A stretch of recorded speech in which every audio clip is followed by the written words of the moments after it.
శుక్లాంబరధరం విష్ణుం శశివర్ణం చతుర్భుజం ప్రసన్నవదనం ధ్యాయేత్ సర్వవిఘ్నోపశాంతయేత్. గురుర్బ్రహ్మా గురుర్విష్ణుః గురుర్దేవో మహేశ్వరః గురుః సాక్షాత్ పరబ్రహ్మ తస్మై శ్రీగురవే నమః.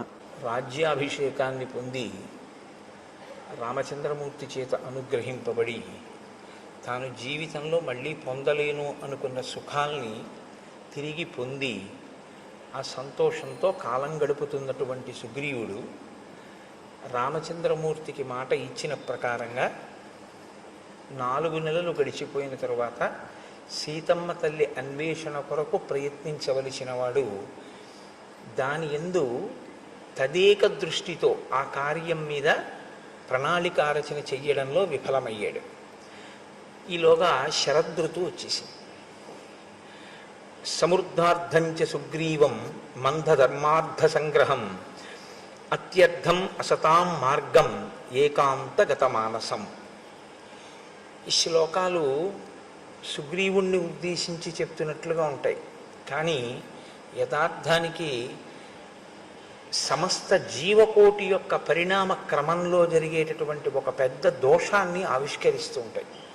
అది చిట్ట చివర తీర్పు ఎక్కడుంటుంది అన్న దగ్గర నేను దాన్ని స్పృశించే ప్రయత్నం చేస్తాను. ప్రతి చోట ఆ విషయాన్ని ప్రస్తావన చేయకుండా చిట్ట చివర దీని ముగింపులో దీని సందేశం ఏమిటి అన్నది నేను మీకు ఆవిష్కరించే ప్రయత్నం చేస్తాను. మహర్షి అంటారు, పొందవలసినటువంటి రాజ్యాన్ని పొందినటువంటి వాడై ధర్మము అర్థము ఈ రెండిటినీ పట్టుకోవడంలో విఫలమై ధర్మార్థములను పరిత్యజించినటువంటి వాడై నిరంతరము ఏకాంతమైనటువంటి సుఖమును కోరుకుంటున్నవాడై, అనగా స్త్రీ సంబంధమైన కామోపభోగమునందు అనురక్తిలో తలమునకలవుతూ, అసతాం మార్గం అంటే సత్పురుషులు అనుసరించినటువంటి మార్గమునందు సుగ్రీవుడు ఉన్నాడు. ఇప్పుడు సత్పురుషులు అనుసరించని మార్గంలో సుగ్రీవుడు ఉన్నాడు అంటే ఆయన ధర్మమునందు వైక్లభ్యం లేదు.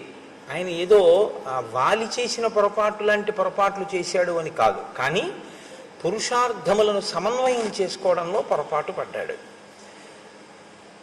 సరే, మీరు వింటారు కదా, దాని ఎందుకు మహర్షి అలా మాట్లాడతారు అన్నదాన్ని మీరు గమనిద్దురు. కానీ నిర్వృత్త కార్యం సిద్ధార్థం ప్రమదాభిరతం సదా ప్రాప్తవంతం అభిప్రేతాన్ సర్వానేవ మనోరథాన్. ఆయన నిరంతరము కూడా భార్యల యందు అనురక్తి కలిగినటువంటి వాడై సిద్ధార్థం ఏది తాను పొందాలనుకున్నాడో దాన్ని పొందడం చేత కలిగినటువంటి అతిశయము వలన ఆ మీదుమిక్కిలిగా ఉన్నటువంటి ఆ సంతోషము చేత అతను ఇతర విషయములన్నింటినీ కూడా విడిచిపెట్టేశాడు. స్వాంచ పత్నీం అభిప్రేతాం తారాంచాపి సమీప్సితాం విహరంతం అహోరాత్రం కృతార్థం విగతజ్వరం. ఆయన తన భార్య అయినటువంటి రుమని పొందాలి అని చాలా కాలంగా అపేక్షిస్తున్నాడు. ఇవాళ వాలి వధ తర్వాత తన భార్యని తాను పొందగలిగాడు.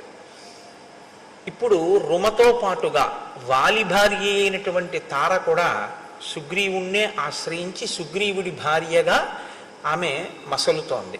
నేను మీతో మనవి చేశాను ఈ విషయం. భర్త మరణించిన తరువాత సంధ్యావందనం చేసేటటువంటి అలవాటు ఉన్న వానర జాతిలో ఉన్న స్త్రీ ఆమె కోరుకుంటే ఆయన అన్నదమ్ముల్లో ఎవరినైనా పతిగా స్వీకరించవచ్చు. కాబట్టి ఇప్పుడు తార మళ్ళీ సుగ్రీవుణ్ణి భర్తగా స్వీకరించింది. కాతే కాంతా కస్తే పుత్ర సంసారోయమతీవ విచిత్ర కస్యత్వం తత్కుతయాయాత తత్వం చింతయ తదీయభ్రాత.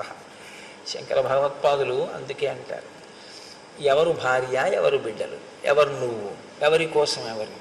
ఏదో కొద్ది రోజులు ఆ బాధ, ఆ శోకం, ఆ తర్వాత ఎవరి గొడవ వాళ్ళది. 11వ రోజు వచ్చేటప్పటికీ ఆస్తుల పంపకాల దగ్గర గొడవలు, వెళ్ళిపోయిన వాడిని తిట్టడం అన్ని చోట్ల సామాన్యమైనటువంటి విషయం. బీరువాలు తీయడం, తీసిన తర్వాత ఇదే ఈ నుంచింది అని దెబ్బలాడడం ఎన్ని చోట్ల చూడటం లేదు. కాబట్టి స్వాంచం ఆయన తార కూడా తనతో కూడినటువంటి కారణం చేత చాలా సంతోషంగా, అసలు అహోరాత్రం అంటే రాత్రి పగలు కూడా వేరొక వ్యవహారం అనేటటువంటిది ఏదీ లేకుండా స్త్రీ సుఖమును అపేక్షిస్తూ స్త్రీ సుఖమును పొందుతూ ఆయన తన జీవితాన్ని తాను సంతోషం అనుకుని గడిపేస్తున్నాడు. క్రీడంతమివ దేవేశం నందనేప్సరసాం గణై మంత్రిషు న్యస్తకార్యంచ మంత్రిణాం అనవేక్షకం. తాను రాజుగా నిర్వహించవలసినటువంటి బాధ్యతలు కొన్ని ఉంటాయి. ఇప్పుడు తను రాజ్యాన్ని పొందడంతో పాటుగా భార్యని కూడా పొందాడు, తారని కూడా పొందాడు. ఇప్పుడు ఆయనకి రెండూ వచ్చాయి, రాజ్యము వచ్చింది, భార్యలు వచ్చారు. కానీ దేనితో అంటకాగాడు అంటే ఒక్క భార్యలతోనే అంటకాగాడు. అలాగని రాచరికం వదిలిపెట్టాడా అంటే రాజుగానే ఉన్నాడు. మరి రాజ్య పాలన మంత్రులకు అప్పచెప్పాడు. సరే, మంత్రులకు అప్పచెప్పడం తప్పు కాదు, రాజు మంత్రుల యందు న్యాసం చేస్తాడు, ఆ బుద్ధితో ఉంటాడు. కానీ మంత్రులు తనకేమైనా సమస్య చెప్పవలసి వస్తే మంత్రులకి దర్శనం ఇవ్వడం. ఇది ఇక్కడ ఉంది అసలు సమస్య అంతా. మహర్షి మాట్లాడేటటువంటి మాటలు చాలా గంభీరంగా ఉంటాయి. ఆయన అంత తేలికగా ఏం మాట్లాడరు. ఇంకొకళ్ళ యొక్క ప్రవర్తనని పరిశీలనం చేసి ఆ శ్లోకాన్ని చెప్పేటప్పుడు వాల్మీకి మహర్షి శ్లోకాల్ని జాగ్రత్తగా పట్టుకుంటే మనం ఎలా ఉంటున్నాము అన్నది కూడా మనం పరిశీలనం చేసుకోవాల్సి ఉంటుంది. రెండూ పొందినటువంటి వాడు రెండిటి యందు బుద్ధి పెట్టి ఉంటే, రాజ్యపాలన సక్రమంగా చేసి భార్యల యందు అనురక్తితో ఉంటే అందులో మీరు నేను పెద్ద పట్టించుకోవాల్సిన విషయం, రామాయణంలో శ్లోకం రచన చేయవలసిన అవసరం వాల్మీకి లేదు. ఆయన రాజుగా ఉండి ఆ రాజ్యమునకు సంబంధించిన వ్యవహారములు మంత్రులకు విడిచిపెట్టాడు. ఇప్పుడు మంత్రులు ఏదైనా సమస్య వస్తే రాజు నిర్ణయం చేయాలి. రాజు నిర్ణయం చేయాలంటే మంత్రులు ఎవరిని కలవాలి? రాజుని కలవాలి. కానీ మంత్రులకి రాజదర్శనం లేదు. ఎందుకు లేదు? అహోరాత్రము తార రుమ ఇతర పత్నులతో తిరుగుతూ ఉండడం వల్ల మంత్రులకి దర్శనం ఇవ్వడు. మంత్రులకే దర్శనం ఇవ్వని వాడు ప్రజలకేం దర్శనం ఇస్తాడు? కాబట్టి ఇప్పుడు ప్రజలు తమ కష్టం చెప్పుకోవాలి అంటే రాజు యొక్క దర్శనం లేదు. మంచి వాళ్ళై మంత్రులు మంచిగా పరిపాలిస్తే పర్వాలేదు, లేకపోతే అసలు రాజుకి ప్రజలకి మధ్య ఏ విధమైనటువంటి సమన్వయం లేదు. ప్రజలు ఎలా ఉన్నారో ఏమైపోతున్నారో ఆయనకు అనవసరం. ఆయన రాజుగా సుఖములను అనుభవించడానికి మాత్రం రాజపదవిని వాడుకుంటున్నాడు తప్ప, రాజపదవిని అనుభవిస్తున్నవాడు రాజుగా తన కర్తవ్యాన్ని చెయ్యడాన్ని విస్మరించాడు. ఇది మహర్షి యొక్క తీర్పు. కాబట్టి క్రీడంతమివ దేవేశం నందనేప్సరసాం గణై మంత్రిషు న్యస్త కార్యంచ మంత్రిణాం అనవేక్షకం. దేవేంద్రుడు నందనవనంలో తన భార్యలతో విహరిస్తూ ఎంత సంతోషంగా గడుపుతాడో, అప్సరసలతో విహరిస్తూ ఎంత సంతోషంగా గడుపుతాడో, అలా ఆయన కూడా తన భార్యలతో నిరంతరము వనముల యందు ఉపవనముల యందు విహరిస్తూ కాలాన్ని గడిపేస్తున్నాడు. కానీ ఒక ఆయన ఉన్నారు, ఆయన మహాప్రాజ్ఞుడు, బుద్ధిమతాం వరిష్టం. ఆయన గుర్తిస్తున్నాడు, రెండిటినీ గుర్తిస్తున్నాడు. ఏ రెండిటిని గుర్తిస్తున్నాడు? రామచంద్రమూర్తి ఓర్పుని గమనిస్తున్నాడు, సుగ్రీవుడి యొక్క వైక్లభ్యాన్ని గుర్తిస్తున్నాడు. Do not stretch the string beyond the last degree of its elasticity అని ఇంగ్లీష్లో ఒక ప్రొవెర్బ్. అంటే తెలుగులో అయితే తెగేదాకా తాడు లాక్కండి అన్నాం, కానీ అది ఇంకొంచెం బాగుంటుంది. స్థితిస్థాపక శక్తిని మించిపోయేంత వరకు మీరు లాగవద్దు అంటే, అది కొంచెం సాగగలిగిన శక్తి అన్నది కొంతకాలం ఉంటుంది. సాగగలిగిన శక్తిని దాటి మీరు లాగారనుకోండి, తెగిపోతుంది. ఓర్పు అన్నది కూడా అంతే. ఓర్పు పడుతున్నాడు కదా అని మీరు లాగారనుకోండి, ఆ ఓర్పు తెగిపోతుంది, అది భగ్నమైపోతుంది. అప్పుడు దాని స్థానంలో ఏమొస్తుంది అంటే, సహనము ఎక్కడ నశిస్తుందో అక్కడ రావడానికి ఉండేటటువంటిది ఒక్కటే ఉంటుంది, క్రోధం. విశేషమైనటువంటి కోపము ఒక్కసారి ఆవిర్భవిస్తుంది. కాబట్టి ఇప్పుడు హనుమ యొక్క బుద్ధి శక్తి ఎక్కడుందంటే, రామచంద్రమూర్తి యొక్క ఓపిక, రామచంద్రమూర్తి వేచి చూస్తున్న స్థితి, రామచంద్రమూర్తి యొక్క సహనము పరీక్షకి గురైపోతున్నటువంటి స్థితి వచ్చేస్తుంది. ఈయన ఏ కబురు చేయడు, ఈయన మంత్రుల మాట వినడం, ఈయన మంత్రులకి దర్శనం ఇవ్వడం, అహోరాత్రములు భార్యలతో గడుపుతున్నాడు. కాలము తనకి అనుకూలంగా ఉండాలి, ముందు తన భార్యను కూడా తీసుకొస్తే తప్ప నువ్వు నీ భార్యతో సుఖించకూడదని రాముడు అనలేదు. ఇప్పుడు వర్షాకాలం నువ్వు చాలా కష్టపడి ఉన్నావు, హాయిగా సంతోషంగా గడుపు. వర్షాకాలం అయిపోయిన తర్వాత సీతాన్వేషణమునకు ప్రయత్నం చెయ్యి అన్నాడు. వర్షాకాలం అయిపోతోందనగానే జాగరూకుడు కావాలి కదా, ఇంకా వర్షాకాలం అయిపోవచ్చింది అనేటప్పటికీ ప్రణాళిక సిద్ధంగా ఉండాలి. ఎందుచేత అంటే కార్యము ముందా ప్రణాళిక ముందా అంటే శబ్దము వెలుతురులో ఉంటాయి అవి. మీరు చూడండి, ఎప్పుడైనా ఒక పిడుగు పడుతోంది అనుకోండి, పిడుగు యొక్క ధ్వని ముందు రాదు, పిడుగుపాటు ముందు రాదు, వెలుతురు ముందు వస్తుంది. ముందు ఒక పెద్ద వెలుతురు కొడుతుంది. వెలుతురు కొట్టింది అంటే మీరు చెవులు మూసుకోవడం ఏదో చేస్తారమ్మో పిడుగు పడుతోందని. తర్వాత ధ్వని వస్తుంది, ధ్వని తర్వాత పిడుగు పడుతుంది. 3 అంచెల కింద ఉంటుంది తప్ప పిడుగుపాటు అంటే ఒక్కసారి పిడుగు పడిపోవడం ఉండదు. ముందు తెలుస్తుంది. ఒక కార్యం చెయ్యాలి అన్న దాంట్లో దక్షత అన్న మాటకు అర్థం ఏమిటంటే పకడ్బందీగా దాన్ని ప్రణాళికారచన చెయ్యవలసి ఉంటుంది. ఇది ఇలా ఉండాలి, ఇలా ఉండాలి, ఇలా ఉండాలి అని కార్యమునకు అనుగుణంగా కార్య సాఫల్యము కొరకు, మీ ఆనుకూల్యత కొరకు కాదు, కార్యంగా ఫలితాన్ని ఇవ్వడానికి కర్మ. మీరు ఎప్పుడు జ్ఞాపకం పెట్టుకోవాల్సి ఉంటుంది ఈ విషయాన్ని. కర్మ జడం, కర్మ తనంత తానుగా ఫలితాన్ని ఇవ్వదండి. అందుకే భగవాన్ రమణులు ఉపదేశసారం చేస్తే కర్మ తజ్జడం అంటారు. కర్మ జడమైనటువంటిది. అది ఇప్పుడు ఇది ఎంత జడమో అంటే తనంత తానుగా దీనికి ఏమీ నిర్వహణ శక్తి ఎలా ఉండదో, ఒక విద్యుత్తు దీంట్లో ప్రసరిస్తే ఇది పనిచేస్తుంటుంది. అలా కర్మ కూడా జడం. మీరు ఒక కర్మ చేశారనుకోండి, దాని వలన ఫలితం వస్తుందా అని నన్ను అడిగితే నేనేం చెప్పవలసి ఉంటుందంటే రాదు అని చెప్పడమే న్యాయమై ఉంటుంది. అదే న్యాయమైనటువంటి జవాబు. ఎందుకంటే నేను అభిషేకం చేశాను, నాకు ఫలితం వస్తుందా అని మీరు అడిగారు అనుకోండి, మీ మనసు అక్కడ పెట్టారా అని అడగవలసి ఉంటుంది. మీరు కేవలంగా ఓ నీళ్లు పోయడమో ఓ పాలు పోయడమో చేసినంత మాత్రం చేత మీకు దాని వలన ఫలితం ఏం వచ్చేది. కానీ ఏదో హీనపక్షంలో మీరు ఒక కార్యం చేశారు కాబట్టి, ఏదో అభిషేకం చేశాననేటటువంటి నటన ఎందు కూర్చున్నాడు కాబట్టి ఏదో కొంత ప్రయోజనం సిద్ధించవచ్చు. కానీ అభిషేక ప్రయోజనం ఎప్పుడు సిద్ధిస్తుందంటే మీరు భక్తితో మీ మనస్సుని అక్కడ పెట్టినప్పుడు.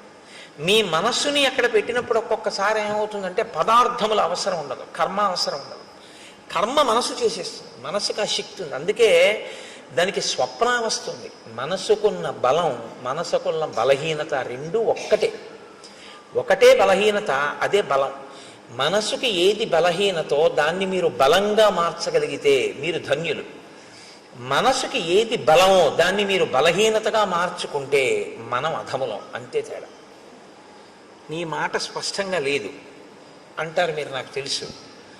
మీరు ఒక కర్మ చేస్తున్నారనుకోండి, ఆ కర్మ చేసే ముందు దాని యందు శ్రద్ధ అంటే భక్తి, అది ఎందుకు చేస్తున్నాం మనం అన్న విషయం మీద కొంత అవగాహన ఉండాలి. అది దీని కొరకు ఉద్దేశింపబడింది అన్నప్పుడు ఆ కోణంలోనే మీరు దాన్ని చెయ్యవలసి ఉంటుంది తప్ప ఏదో కర్మని కర్మగా చేశారనుకోండి. అన్నవరం సత్యనారాయణ స్వామి వారి వ్రతం 116 గంటలు కూర్చుని చేశాయనుకోండి, మీరు 116 మందిని త్రికరణ శుద్ధిగా చెప్పండి ఎందుకు చేశారు అని అడిగారు అనుకోండి. మేమందరం మా అమ్మాయి పెళ్లి కోసం చేశాం అన్నారు అనుకోండి, ఇప్పుడు చెయ్యకుండా చూస్తున్న ఆయన కూతురు పెళ్లి సెటిల్ అవ్వచ్చు. అదేమిటండి అని మీరు అడగచ్చు. ఈయన నవగ్రహ మంటపాన్ని ఆవాహన చేస్తూ సెల్ ఫోన్ మాట్లాడతాడు. ఇంకేవి పూజ అది వ్రతం కాదు, అది వ్రతభంగం. వ్రతములు చేయుచునొక్కమారైన యవ్వారిని విచారించినన్ వ్రతభంగంబులు మానునట్టి వరదున్ వామాక్షు లిక్షించియున్ గత చేలా ప్లవనంబు నీడు వ్రతభంగంబంచు పాలతటన్యస్తకరబ్జలై సరసలీలను రొక్కిరట్లందరూ అంటారు పోతన గారు కాత్యాయని వ్రతం గురించి మాట్లాడుతూ. ఎవరు మనసు తీసుకెళ్ళి అక్కడ పెట్టాడో వాడికి పదార్థము యొక్క అవసరం లేకుండా వాడు సృజించగలడు. స్వప్నం అందుకే కదండి వచ్చింది. స్వప్నంలో మీ శరీరం ఏమీ వెళ్ళదు, మీ కళ్ళేమీ చూడవు, మీరేం వెళ్ళరు. కానీ స్వప్నావస్థ మీరు జాగృతి యందు ఎలా ఉన్నారు అన్నదానికి ఒక రుజువు. మీరు నిజంగా జాగృతులు అంటే మీ ఇంద్రియములు తెలివిగా ఉండగా, మీ ఇంద్రియములన్నీ ఆ వస్తువునే పట్టుకుని ఉంటే మనసు ఏం చేస్తుందో తెలుసా అండి? మీరు నిద్రపోయినప్పుడు మీ ఇంద్రియాలు ఏం పట్టుకున్నాయో దాన్నే మీకు చూపిస్తుంది, ఇంకొక దాన్ని చూపించదు. నేను రామాయణం మీద తదేక దృష్టితో ఉండి రామాయణం చెప్తున్నాను అనుకోండి, నాకు రాత్రి కల ఏం రావాలంటే సీతారాముల యొక్క పాదార్చన నేను చేస్తున్నట్టు కల వస్తే నేను చెప్పిన రామాయణానికి నేను సిద్ధి పొందుతున్నాను అని గుర్తు. ఎందుకని? నాకు నిజంగా రామాయణం చెప్పేటప్పుడు ఆ సీతారాముల మీద అంత భక్తి విశ్వాసాలతో నా మనసు పొంగిపోయినది నిజమైతే, నేను రామాయణం చదువుకునేటప్పుడు అంత భక్తితో అంత ప్రీతితో నేను చదువుకుని నాకు ఎప్పుడూ ఆ రాముడే ఆ సీతమ్మే జ్ఞాపకానికి వస్తే నా కలలో మనసు ఏం చేస్తుందంటే, ఈ కన్ను చూడనిది, ఈ చెవి విననిది, ఈ చెయ్యి ముట్టుకోవడానికి పక్కన లేని తులసి దళాల్ని తీసుకొచ్చి సీతారాముల పాదములను రాత్రి నా కన్నుల ముందుంచుతుంది. కదలని ఈ చెయ్యి కదిలి, కదలని అంటే బాహ్యంలో కదలని చెయ్యి ఆంతరమునందు కదిలి అక్కడ లేని తులసి దళాల్ని తీసి ఆయన పాదముల మీద వేస్తుంది. అలా వేసింది అంటే ఖచ్చితంగా నువ్వు రామానుగ్రహాన్ని పొందుతున్నావు అని గుర్తు. ఎప్పుడు పొందింది అలాగా? ఒక కళ నువ్వు రా, నాకు సీతారాముల కల్లోకి రావాలి, నేను కల్లో సీతారాముల పాదాల మీద తులసి దళాలు వెయ్యాలని మీరు సంకల్పం చేసి పడుకోండి, వస్తుందేమో? రాదు.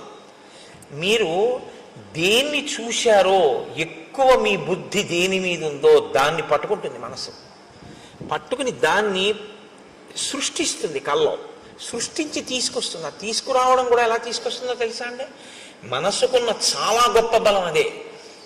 క్షేత్రాన్ని సృష్టించేస్తుంది.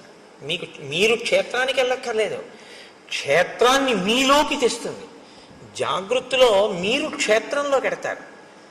మీరు బాగా పట్టుకోవాలి అంటే, ఇప్పుడు నేను జాగృతిలో ఉన్నాను అనుకోండి, నేను లేచి ఉన్నాను అంటే నా ఇంద్రియములు లేచి ఉన్నాయి, నా కళ్ళు చూస్తున్నాయి, నా చెవులు వింటున్నాయి, నా స్పర్శ తెలుస్తోంది. దీన్ని జాగృతి అంటారు. జాగృతిలో నేను అంటే ఇంద్రియములతో శరీరముతో క్షేత్రంలోకి ఎడతాను. మీకు ఉదాహరణ చెప్పాలంటే, ఇవాళ సోమవారం కదండి, ఇప్పుడు నేను ఇవాళ సాయంకాలం సోమవారం కాళహస్తి వెళ్దాం అనుకున్నాను అనుకోండి, కాళహస్తి క్షేత్రంలోకి నేను నా శరీరంతో ఇంద్రియాలతోటి పెడతాను. స్నానం చేసి ఏదో పంచి కట్టుకుని గుళ్ళోకి పెడతాను, మారేడు దళాలు అట్టుకుని వెళ్ళి నా మనసు మగ్నమైపోయింది అనుకోండి, మనసు యొక్క శక్తి ఏమిటో తెలుసా అండి? శ్రీకాళహస్తిని మీలోకి తీసుకొస్తుంది. మీరు శ్రీకాళహస్తిలోకి వెళ్ళడం జాగృతిలో, శ్రీకాళహస్తి మీలోకి రావడం స్వప్నంలో. దేని శక్తి చేత? మనస్సు యొక్క శక్తి చేత. మీరు ఇలా దేవాలయంలోకి వెళ్ళి ఎడం పక్కకి తిరిగి ఆ పెద్ద గణపతి మూర్తిని చూసి, ఇలా 2 శూలాలు పెట్టినటువంటి చెంగల్వరాయ సన్నిధి అని ఆ సుబ్రహ్మణ్యుణ్ణి చూసి మెట్లు దిగి ఎడం చేతి పక్కన ఉన్నటువంటి దేవతామూర్తుల్ని చూస్తూ కుడి పక్కకి తిరిగి లోపలికెళ్ళి నవగ్రహ కవచం కట్టుకున్నటువంటి చతురస్రాకారపు పొడుగ్గా ఉన్నటువంటి పెద్ద శివలింగం పక్కన ప్రమిదిలో వెలుగుతున్నటువంటి దీపం గాలికి ఇలా కొట్టుకుంటుంటే అదే వాయులింగం అనుకుని అంతరాలయంలోకి వెళ్ళి చూస్తే గోడలో మహానుభావుడు ఆ భక్త కన్నప్ప ఉంటే, ఆహా కన్నప్ప నీ అదృష్టం కదయ్యా, నీ భక్తి ఇక్కడికి చేరావనుకుని మీరు మారేడు దళాలు పుచ్చుకొని దేవాలయం వెనక్కి తిరిగితే వెనక గోడ మీద ఆవిర్భావలింగం ఉంటుంది. అంటే శివలింగం ఉండి, శివలింగం ఇలా కోసినట్టుగా ఉండి అందులోంచి శివుడు కనపడతాడు, తల కనపడదు, పాదాలు కనపడవు. అంటే ఏ పరమాత్మ యొక్క కింది భాగాన్ని పై భాగాన్ని నువ్వు తెలుసుకోలేవో, అనంతమై ఉన్నాడో, అనంతమైనటువంటి పరమాత్మ చేత పరివ్యాప్తమైన లింగస్వరూపమై బ్రహ్మాండమంతా ఉంది అని తెలుసుకోదగినటువంటి ఆవిర్భావలింగాన్ని దేవాలయం వెనకాతల చూసి మీరు వెళ్ళేటప్పుడు ఆ కుడి చేతి పక్కన మొదట ప్రదక్షిణ మార్గంలోనే ఆ దుర్గమ్మ తల్లిని చూసి వెనక ఆవిర్భావలింగం, మళ్ళీ కుడి పక్కకి తిరిగితే మీ కుడి చేతి వైపు కోష్ట గణపతి, మీరు అలా తిరిగి వచ్చి మళ్ళీ శివలింగాన్ని చూసి అలా బయటికి వెళ్ళి కుడి చేతి పక్కకి తిరిగి నడుస్తుంటే వేదిక మీద నల్లటి గుడ్డలు దీపాలు వెలిగించి పట్టుకెళ్ళి అక్కడ పెట్టేటటువంటి శనీశ్వరమూర్తి దగ్గర నుంచి వెంకటేశ్వరుడు, కనకదుర్గమ్మ వారు, మళ్ళీ మీరు ఇలా కుడి పక్కకి తిరిగితే అరుగు మీద 63 మంది నాయనార్లను దాటిన తర్వాత ఎడం పక్కన మార్కండేయలింగం, మార్కండేయలింగం దాటి మీరు కొంచెం ముందుకెళ్ళి కుడి పక్కకి తిరిగితే ఓ చిన్న గుడిలా ఉండి అందులో ఓ శివలింగం, మీకు అనురక్తి ఉంటే కసిని తుమ్మిపూలు మారేడు దళాలు పట్టుకెడితే మీ చేత్తో మీరు మార్కండేయ లింగం మీద శివలింగం మీద మీరు పూజ చేసుకోవచ్చు శ్రీకాళహస్తిలో.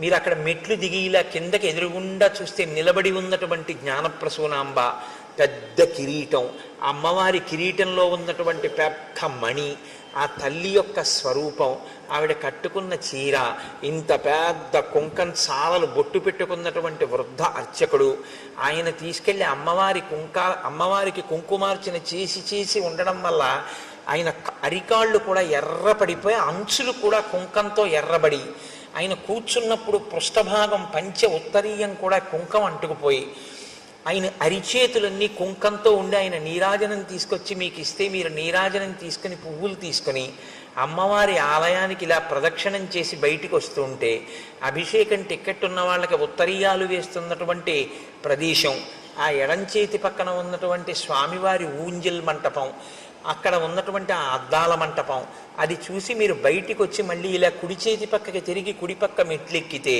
ఒక చోట గీసినటువంటి వృత్తంలో నిలబడి చూస్తే మీకు ఎదురుగుండా కాళహస్తీశ్వరుని యొక్క శిఖర దర్శనం, ఇంకొక వృత్తంలో నిలబడి మీరు ఇలా చూస్తే అమ్మవారి శిఖర దర్శనం, ఇంకొక వృత్తంలో నిలబడి మీరు చూస్తే కొండ మీద ఉన్నటువంటి కన్నప్ప గుడి దర్శనం, యమధర్మరాజ ప్రతిష్ఠిత లింగం, అది దాటిటొస్తే ధర్మరాజ ప్రతిష్ఠిత లింగం అన్నట్టుగా ఉన్నటువంటి ఆ స్ఫటిక స్వరూపం, మీరు మళ్ళీ కుడిపక్కకి తిరిగితే కన్నప్ప లింగం అరుగు మీద, ఇలా కుడిపక్కకి తిరిగి చూస్తే దక్షిణాభిముఖంగా దక్షిణామూర్తి, అద్భుతమైన అలంకారంతో ఉన్న స్వామి, మీరక్కడ కింద పడి నమస్కారం చేసి ఎడం పక్కకి తిరిగి రాజద్వారంలోంచి బయటికి వెడితే ఎడం పక్కన ప్రసాదాల కౌంటరు, ముందుకెడితే నిత్యాన్నదానం, మళ్ళీ కుడిపక్కకి తిరిగితే ఓ పెద్ద ఏనుగు, అక్కడ టిక్కెట్లు అమ్మేటటువంటి ప్రదేశం, సహస్రలింగార్చన, రాహుకేతువుల పూజ టిక్కెట్లు అమ్మేటటువంటి స్థలం, ఆ మంటపం, ఆ బయటికి వెళ్ళిపోతుంటే అక్కడ ఏదో రకరకాల తైలాలు అమ్మేటటువంటి షాపులు, విభూతి మారేడు దళాలు పువ్వులు తుమ్మి పూలు అమ్ముతున్నటువంటి కొట్లు, ఆ బయటికి వస్తుంటే ఎడం పక్కన సుబ్రహ్మణ్యుడు, ఎదురుగుండా కాశీ విశ్వేశ్వరుడు, ఆ బయటికి వచ్చి అరుగు మీద ఆ కొబ్బరికాయలు వరుసగా అవన్నీ చూస్తూ మీరు అక్కడికి వచ్చి మళ్ళీ మీ చెప్పులు మీరు తీసుకుని మీరు అలా ముందుకెడితే ఒక్కసారి ఇక్కడే కదా పుష్పగిరి మఠం లోపలికి వెళ్ళి కాళ్ళు కడుక్కుని టిఫిన్కి వెడదామంటే లేదు లేండి పిల్లలు ఆకలేస్తోంది అంటున్నారు, ఈ శరవణ భవన్ బాగుంటుందంటే ఇందులో టిఫిన్ తిందామని భారీ అంటే శరవణ భవన్లోకి వెళ్ళి కూర్చున్న తర్వాత ఏమి ఇమ్మంటారు అని సర్వర్ అడిగితే మీకు తెలివి వచ్చింది అనుకోండి, ఇప్పుడు కాళహస్తి మీలో ఉందా, మీరు కాళహస్తిలో ఉన్నారా? మీ యందు కాళహస్తి ఉంది, మీలోకి కాళహస్తి చేరింది, శ్రీకాళహస్తి. ఇది మనస్సు యొక్క శక్తి. మనస్సు జాగృతి యందు బాగా దేన్ని పట్టుకుంటుందో దాన్ని సంకల్పంతో మీలోకి తీసుకొచ్చేయగలదు. అది వచ్చింది అని కూడా మీ ఎవ్వరికీ తెలియదు లోకంలో. మీరు శ్రీకాళహస్తి వెళ్తే తెలుస్తుంది.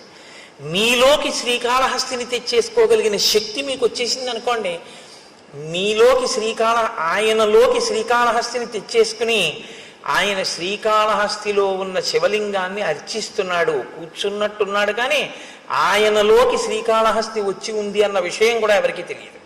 ఇప్పుడు మనసుకి శక్తి ఉందా లేదా? మనసు యొక్క బలం ఇదే, బలహీనత ఇదే. మీరు దాన్ని బాగా శిక్షణ ఇస్తే దేన్నైనా మీలోకి తెస్తుంది. మీరు ఏ శిక్షణ ఇవ్వకపోతే దాని ఇష్టం వచ్చి నువ్వు పట్టుకున్న అవి తిరిగి అవన్నీ తీసుకొచ్చి మీలో పెడుతుంది.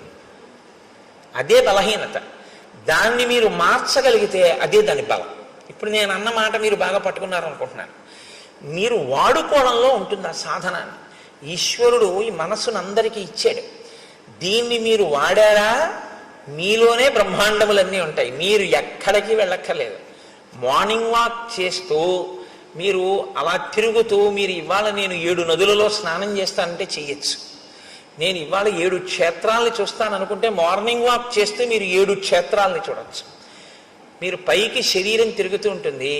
మీరు శృంగేరి వెళ్ళిపోయి శృంగగిరిలో ఉన్నటువంటి శారదాంబ దేవాలయాన్ని, ఆ విద్యాశంకరుల దేవాలయాన్ని, తుంగా నదిని, కప్పకి నీడపట్టిన పాము, స్నానం, చేపలు, ఆ మరమరాలు వేసినట్టు మీరు స్నానం చేసి మీరు ఆ వారధి దాటి ఆ పావులుంటాయి జాగ్రత్త అని బోర్డులో ఉన్న వనంలోంచి వెళ్ళి ఎదురుగుండా చంద్రశేఖర భారతీ స్వామి మొదలైన మహాపురుషుల యొక్క సన్నిధానాలు చూస్తూ ఎడం పక్కకి తిరిగి పూర్వం ఉన్నటువంటి గురువులందరూ కూడా అక్కడ ఉండే అభిషేకాలు కూడా చేస్తే ఇరుగ్గా ఉన్నటువంటి ప్రాంగణంతో కూడుకున్న గురునివాసిని, ఆ పక్కన ఉన్న విశాలమైన భవంతిని, అందులో ఉన్న పెద్ద హాల్ని, అక్కడ పెట్టినటువంటి శంకరాచార్యుల వారిని, స్వామివారికి బహూకరింపబడిన పెద్ద తంజావూరు వీణ, వాటినన్నింటినీ మీరు చూస్తూ శంకర భగవత్పాదులు వారి శిష్యులు, ఆ గోడలు, వేదిక, తెర తీసేటప్పటికి వచ్చి కూర్చున్న భారతీ తీర్థస్వామి,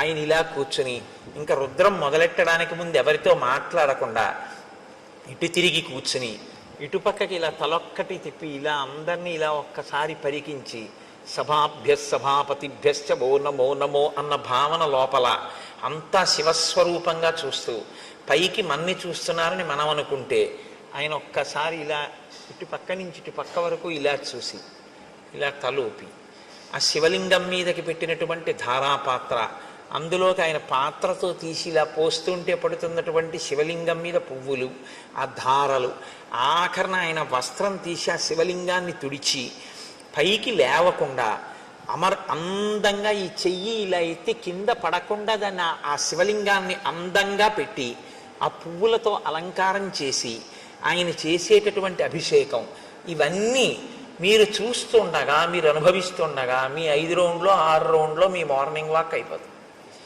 శరీరానికి వ్యాయామం అయింది, మనసుకి శృంగేరి దర్శనం అయిపోయింది.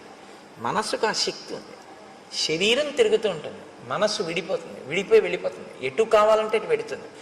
దాన్ని మీరు అలవాటు చేస్తే శృంగేరి వెళ్తుంది, మీరు అలవాటు చేస్తే గంగానదికి వెళ్తుంది, మీరు అలవాటు చేస్తే కాశీ వెళుతుంది, మీరు అలవాటు చేస్తే మీరు ఎక్కడికి వెళ్ళమంటే అక్కడికి వెళ్తుంది. ఎప్పుడు మీరు జాగృతిలో మనసును అక్కడ పెడితే, మీరు శృంగేరి వెళ్ళినప్పుడు మీ మనసు అక్కడ పెడితే మీ మనసు తర్వాత శృంగేరిని చేస్తుంది. ఇప్పుడు మీరు శృంగేరి శరీరంతో వెళ్ళి మీ మనసు కాకినాడలోనే ఉందనుకోండి, శృంగేరిని మీలోకి తేవడం ఇక మనసుకి సాధ్యం కాదు. అదే దాని బలహీనత, అదే దాని బలం కూడా. ఇప్పుడు మీరు దాని బలాన్ని బలంగా మీరు వాడుకోగలిగితే అది మీకు ప్రయోజకత్వాన్ని సాధించి పెడుతుంది. అది మీకు చేత కాకపోతే ఆ మనసే బంధనానికి గురి చేస్తుంది.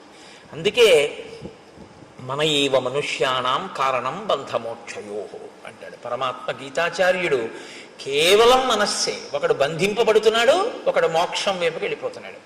మీరు ఒకటి గుర్తుపెట్టుకోండి, కట్టాలన్నా విప్పాలన్నా తాడే, తాడు తప్ప ఇంకోటి ఉండదు కట్టడానికి విప్పడానికి. మీరు ముందు ఇట్నుంచి తిప్పి చుట్టేస్తే కట్టు, ఇట్నుంచి తిప్పి చుట్టేసినా కట్టే. ఇప్పుడు నన్ను ఇలా కట్టేయండి అన్నారు అనుకోండి, ఓ తాడు తీసుకొచ్చి ఇలా తిప్పేసినా నన్ను కట్టేసినట్టే, ఇలా తిప్పేసినా నన్ను కట్టేసినట్టే. కట్టినా తాడే, విప్పాలంటే మీరు ఎటు కట్టారో దానికి వ్యతిరేక దశలో తిప్పేయడమే తాడు. ఇట్నుంచి కట్టారనుకోండి, ఇట్నుంచి తిప్పేస్తే విప్పేశారు. వ్యతిరేక దిశలో తిప్పితే విప్పడం, మీరు కట్టాలనుకున్నది ఏ దిశలో కావాలంటే అటు తిప్పితే కట్టడం. కట్టినా విప్పినా చెయ్యి తిప్పడంలో ఉంది. మీరు ఎటు తిప్పి, ఒకలా తిప్పితే కట్టు, ఒకలా తిప్పితే విప్పడం. ఆ తాడు మాత్రం అదే. కట్టుకోవడం విప్పుకోవడం మీ చేతిలో, కట్టుకున్నా విప్పుకున్నా మీ ఇష్టం. ఈశ్వరుడు మనస్సును ఇచ్చేశారు, అంతే. తాడు మీకు ఇచ్చారు. ఇది ఆశ్రమాన్ని ధన్యం చేసుకోవడం అంటారు. ఎందుకు ఎడుతున్నావు గృహస్థాశ్రమంలోకి? ఆవిడ నువ్వు కలిసి తరించడానికి. నీ చెయ్యి ఆవిడ ఎందుకు పట్టుకుందంటే 24 గంటలు నీకు కావలసిన రుచులతోటి నీకు వండి పెట్టడానికి, నీకు సంతానం కనడానికి, శరీరం జర్జరీభూతమైపోయేంత వరకు కూడా కామ ప్రచోదనంతో బతకడానికి ఇవ్వలేదు ఆవిడ్ని కన్యాదాత. ఆవిడ్ని నీ పక్కన ధర్మపత్నిగా పెట్టుకుని నువ్వు పుణ్యకర్మలు చేసి నీ పుణ్యంలో సగభాగం ఆవిడికిచ్చి ఆవిడ్ని ఉద్ధరిస్తావన్న ఉద్దేశ్యంతో ఆవిడ్ని ఇచ్చాడు. నువ్వు స్వీకరించింది ధర్మపత్నిగా, కేవలం కామపత్నిగా నువ్వు అనుభవిస్తానంటే నీ కర్మ అంతే. ఎవరు జోక్యం ఏం చేసుకోరు అందులో. కానీ పాడైపోవడం అనేది మాత్రం జరిగిపోతూ ఉంటుంది అంతే. కాలం ఆగదు కదండి, వెళ్ళిపోతుంది కాలం. ఆ కాలంలో నువ్వు ఏం పట్టుకున్నావో, కామం ఒక్కటే పట్టుకున్నావు, ఏది వదిలిపెట్టేశావో, ధర్మముతో అర్థాన్ని, ధర్మానికి కామాన్ని ముడేయడం మర్చిపోయావు. కామము ధర్మబద్ధమే కావచ్చు, భార్యతోనే ఉన్నావు, కానీ కాలమంతా దానికే ఉపయోగించావు. ఇప్పుడు మరి మిగిలినవి ఏమైపోయాయి? పురుషార్థాలు. మరి ధర్మం ఏది, అర్థం ఏది? అప్పుడు ఇంకా మరి ఒక పురుషార్థంతోనే పట్టు కూర్చుంటే జీవితం ఏది?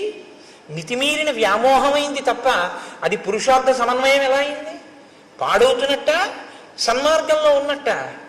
అందుకనన్నారు మహర్షి, సత్పురుషుల మార్గమును విడిచిపెట్టాడు అన్నారు.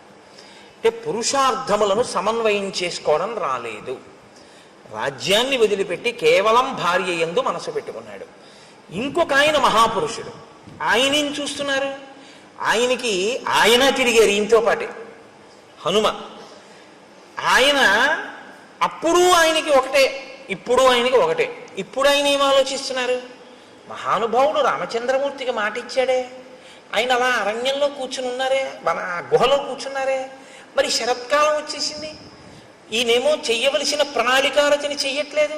ఇంతకీ ఎక్కడ బయలుదేరాను, పిడుగు ధ్వని వెలుతురు, ముందు ప్రణాళికారచన అన్నది ఒకటి ఉండాలి కదా. ఆయన కోప్పడ్డాక నువ్వు వానరాలను పిలవడం వేరు, నువ్వు ముందు ప్రణాళిక ఏది నీకు?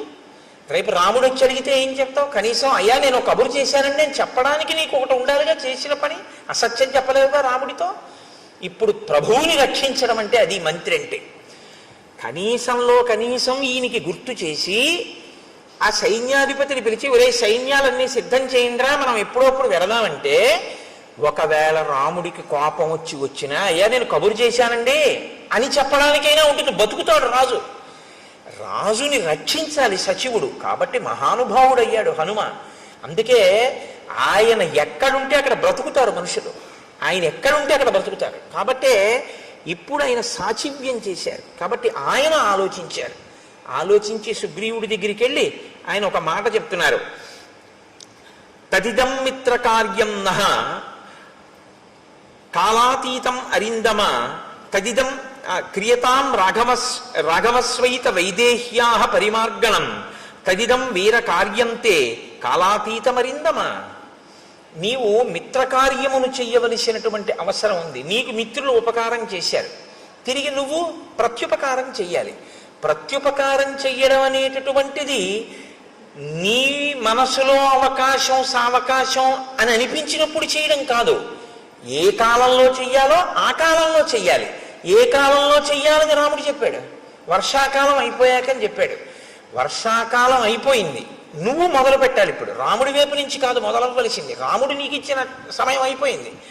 ఇప్పుడు ప్రత్యుపకారం నీ వైపు నుంచి మొదలవ్వాలి, నువ్వు దాన్ని విస్మరించావు. కాబట్టి ఇప్పుడు ఎప్పుడైతే నువ్వు విస్మరించావో నువ్వు కృతాపరాధుడవయ్యావు, నువ్వు అపరాధం చేసిన వాడివయ్యావు. ఆయన ఇంకా చాలా గొప్ప ధర్మంలో ఉన్నాడు. ఏమిటి ఆయన పట్టుకున్న గొప్ప ధర్మం?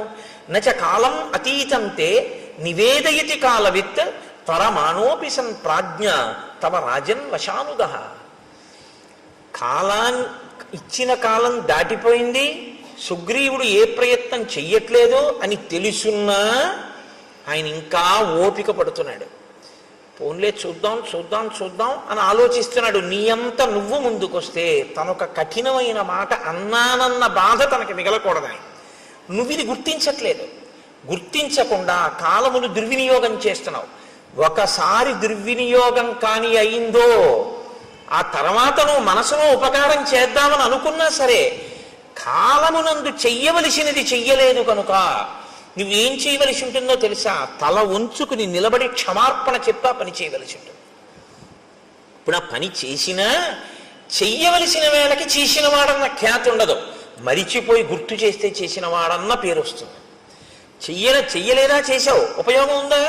లేదు. మీకండి రామాయణంలో టైం మేనేజ్మెంట్ అని ఇవ్వాలంటున్నారు. ఈ టైం మేనేజ్మెంట్ అన్న దాని కోణంలో రామాయణాన్ని మాట్లాడితే శ్రీరామాయణము టైం మేనేజ్మెంట్ అంటే కాలమును చక్కగా దక్షతతో వినియోగించుకొనుట అని. నిజంగా మేనేజ్మెంట్ సైన్సెస్ చదువుకునేటటువంటి స్టూడెంట్స్కి శ్రీరామాయణంలోంచి కానీ అన్వయం చేస్తే నేను మీకు నిజం చెప్తున్నాను, ఎక్కడా దొరకనంత గొప్ప విషయాలన్నీ శ్రీరామాయణంలో ఉన్నాయి. ఎంత గొప్పగా మాట్లాడతాడో, ఎన్ని చోట్ల వస్తుందో. చెయ్యవలసిన సమయమునందు చెయ్యవలసిన పని సుందరకాండలో కూడా అత్యద్భుతంగా ప్రస్తావన చేస్తారు దీని గురించి. కాబట్టి అందుకే నేను మీతో మనవి చేసింది, శ్రీరామాయణం అనేక కోణములలో మనకి నేర్పుతుంది. వ్యామోహాలకి లొంగిపోకుండా చెయ్యవలసిన సమయానికి చెయ్యవలసిన పనికి టక్కన లేచిపోగలిగిన శక్తి ఎక్కడి నుంచి వస్తుందంటే రామాయణంలోంచి వస్తుంది. కాబట్టి నచ కాలం అతీతంతే నివేదయతి కాలవిత్ తరమాణోపి సన్ ప్రాజ్ఞ తవ రాజన్ వశానుగ అని అకర్తురపి కార్యస్య భవాన్ కర్తా హరీశ్వర కిం పునః ప్రతికర్తుస్తే రాజ్యేన చ వధేన చ.